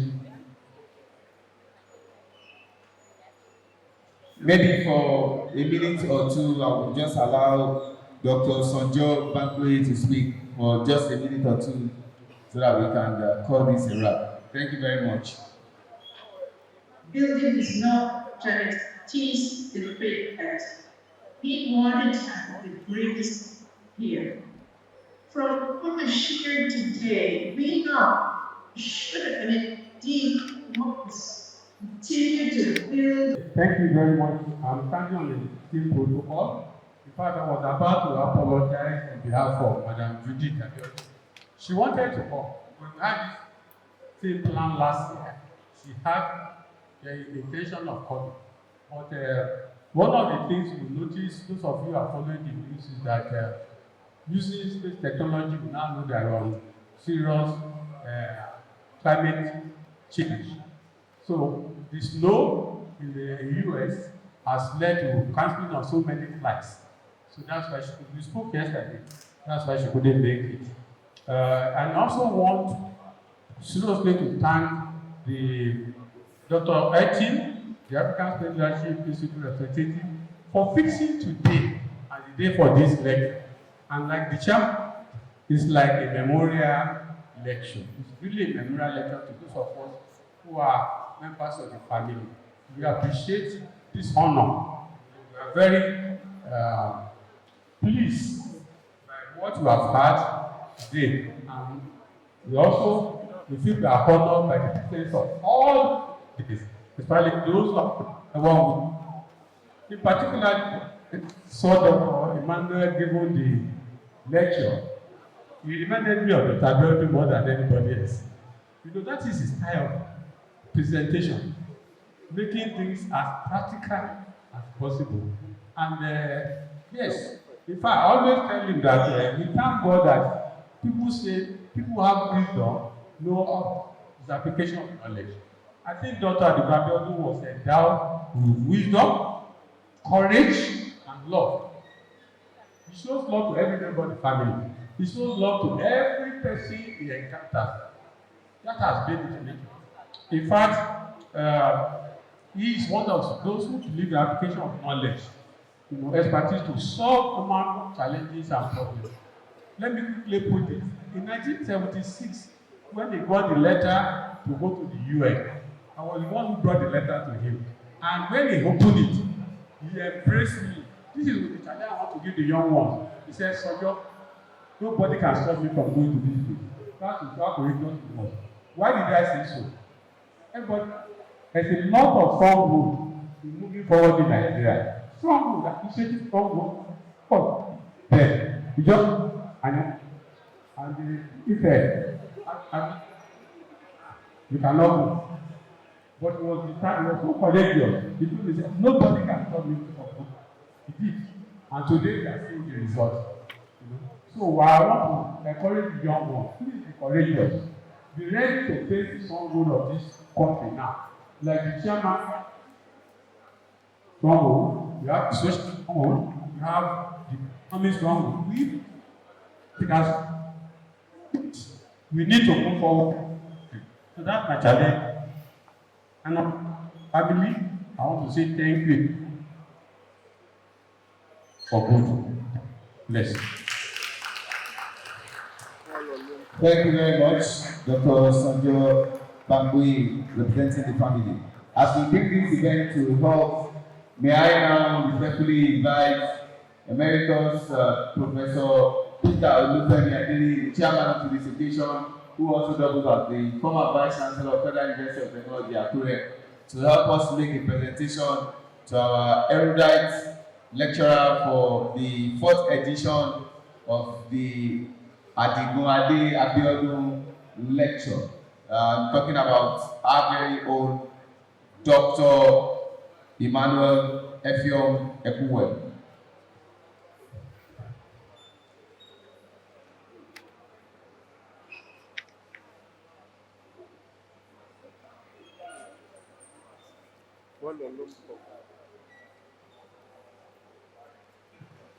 But let me also state here that the award was supposed to be 2, but that of the Vice Chancellor, Professor Folashade Tolulopo Ogunshola, ONFAS, will definitely get to her. But let's just do that of our lecturer for today. A round of applause, please, as the presentation goes ahead.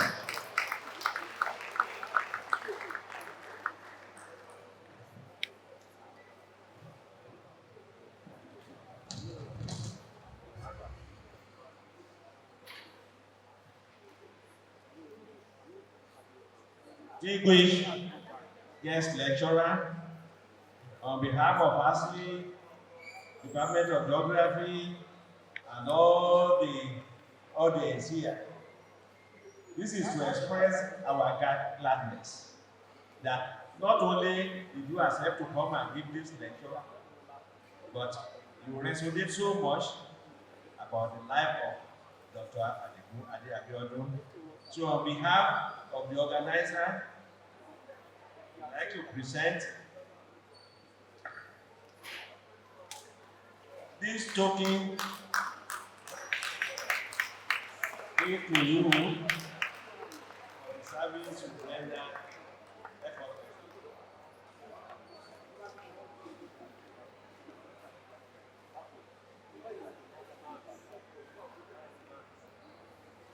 This is an addition to the first gift, signifying how important your lecture has been to us today.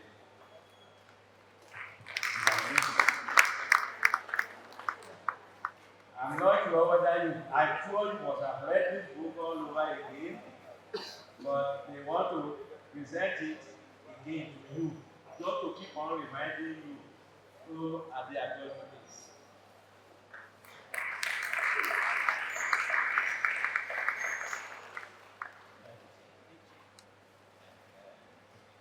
Sir, don't go, just wrap up for us the closing remarks and then do the vote of thanks and we're out of here.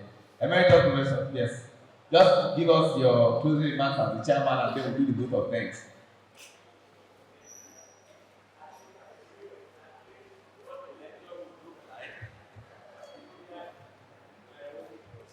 Closing remark. Distinguished guest speaker of the budget at the top. Camp Space Leadership Institute, the Abiodun family, as our students, ladies and gentlemen, as we draw the curtain on the 4th Adigun Abiodun Memorial and Public Lecture, I find myself reflecting of the profound intellectual journey we have shared over the last few hours. We came here not merely to observe a yearly tradition, but to confront the urgent challenges of the lens of Dr. Abiodun's life and work.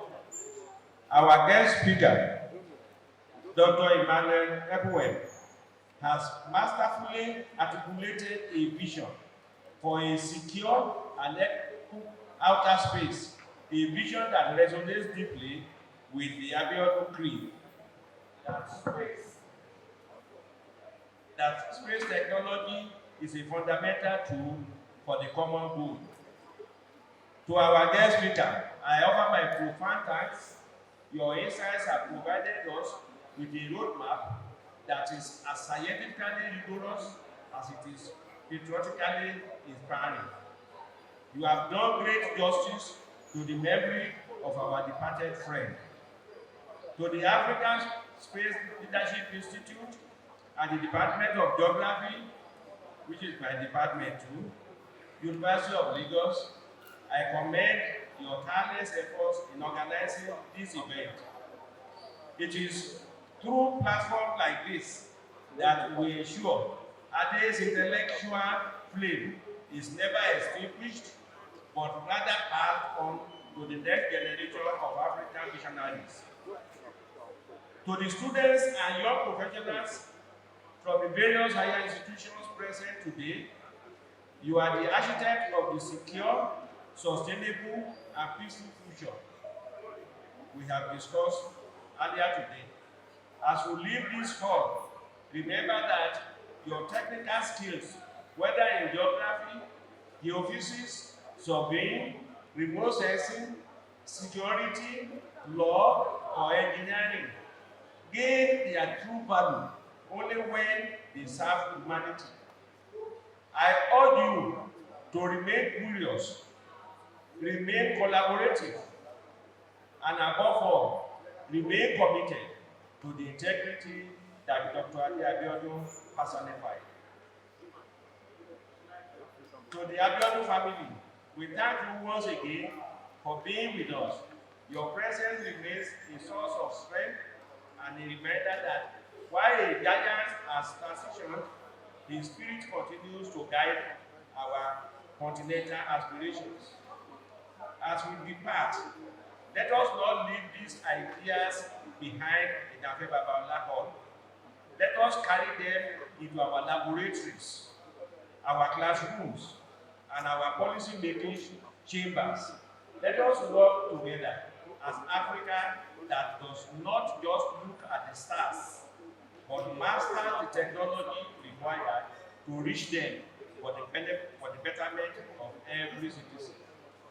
On that note, I formally declare the proceedings of the fourth Adigun Abiodun Memorial and Public Lecture closed. Thank you. God bless. Thank you very much, sir. We will not close without allowing the man who has done a tremendous job in galvanizing everyone together, ran from pillar to post, ensuring that the T's are crossed, the I's are dotted, and all details were put in place in collaboration with Professor Alambishone, former Dean of School of Postgraduate Studies and the Chairman of the University of Lagos Sports Council. We profoundly appreciate the duo. Professor Tuji Babatola and Professor Oscar Uluocha, both from the Geography Department. We celebrate you and we appreciate you. So I'll now allow my brother, my friend, Mr. Etim, to please give us the vote of thanks as we bring this event to a fitting end. Thank you. Thank you, Mr. MC. When we were thinking about the event, we actually had two venues in mind.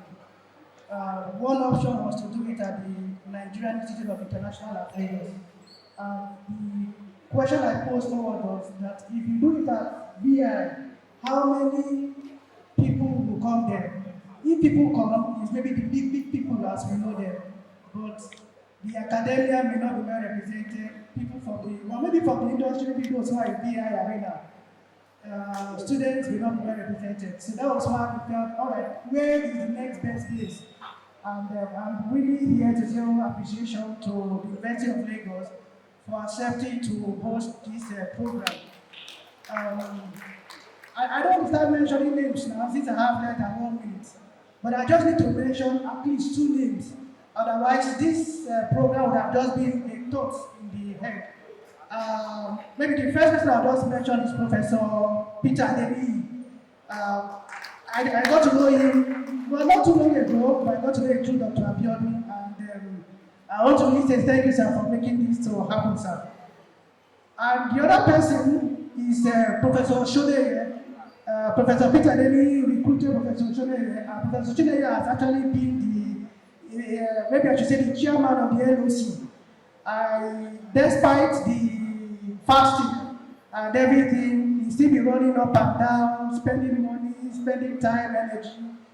So I want to also say a big thank you to Professor Sholeye and to the entire LOC, the chair, HOD Geography, Professor. The names are not coming out, but all the people from Geography Department, the deans, the Dean of Media and Communication Studies, the Dean of Social Science, Survey Department, and then of course my colleague, Professor Makinde. So a big thank you to all these people. A big thank you to Joseph Amaraha. I need to really say a big thank you for your huge support. I also brought in at the tail end of the program. Thank you. There are so many people that I need to thank. The students and the registration desks, Deborah and our colleague, so many people. I also want to thank the family, Ogubega, and all the OTP family, and the Global Abiodun Descendants Union for their support also for this program. Those who joined online too, Dr. Tigan Chara, the president, sir, was also represented. So many people to thank. So I want to say a big thank you to everybody, and of course my family also. Some of them are, my sisters are here, some of them are joining online too. Thank you everyone. Maybe the last point, we usually plan 1 year ahead for this lecture. So as I'm talking to you now, we're already thinking about next year's lecture. And the plan is for an alumna of this university to give that lecture. It's a lady, she graduated from law department here. I won't give you her name. So I'm hoping that when we come back to Minina to appeal for hosting, this one is somebody that we want to bring back home, that you will be ready to host us again next year. Something like Oliver Twist and requesting ahead of time that we want to come back again next year to have the 5th Adigun and Abiodun lecture here in Minina. Thank you very much, and I wish you a safe trip back home. Thank you. Bye for now. No, that's another thought. Don't worry. Bring down the music first. My blood the rot. Emeritus Professor Peter Obem is saying that Mr. Echineke should thank the master ceremony. You did not thank me. I'm just here to do my job. And I'm sure that 2 services are rendered today. It's pleasing to your hearts. And I wish you all safe trip back to your respective destination. On behalf of the family of the man I call late Dr. Triple A. When you look at his name, Adigun, Abiodun, and A stands for excellence, you will agree with me that you have had settled events. From here, I'd like to create amigos, gracias, obrigado, siagonga, Dante, merci, Mora, see you, and enjoy yourself. Bye for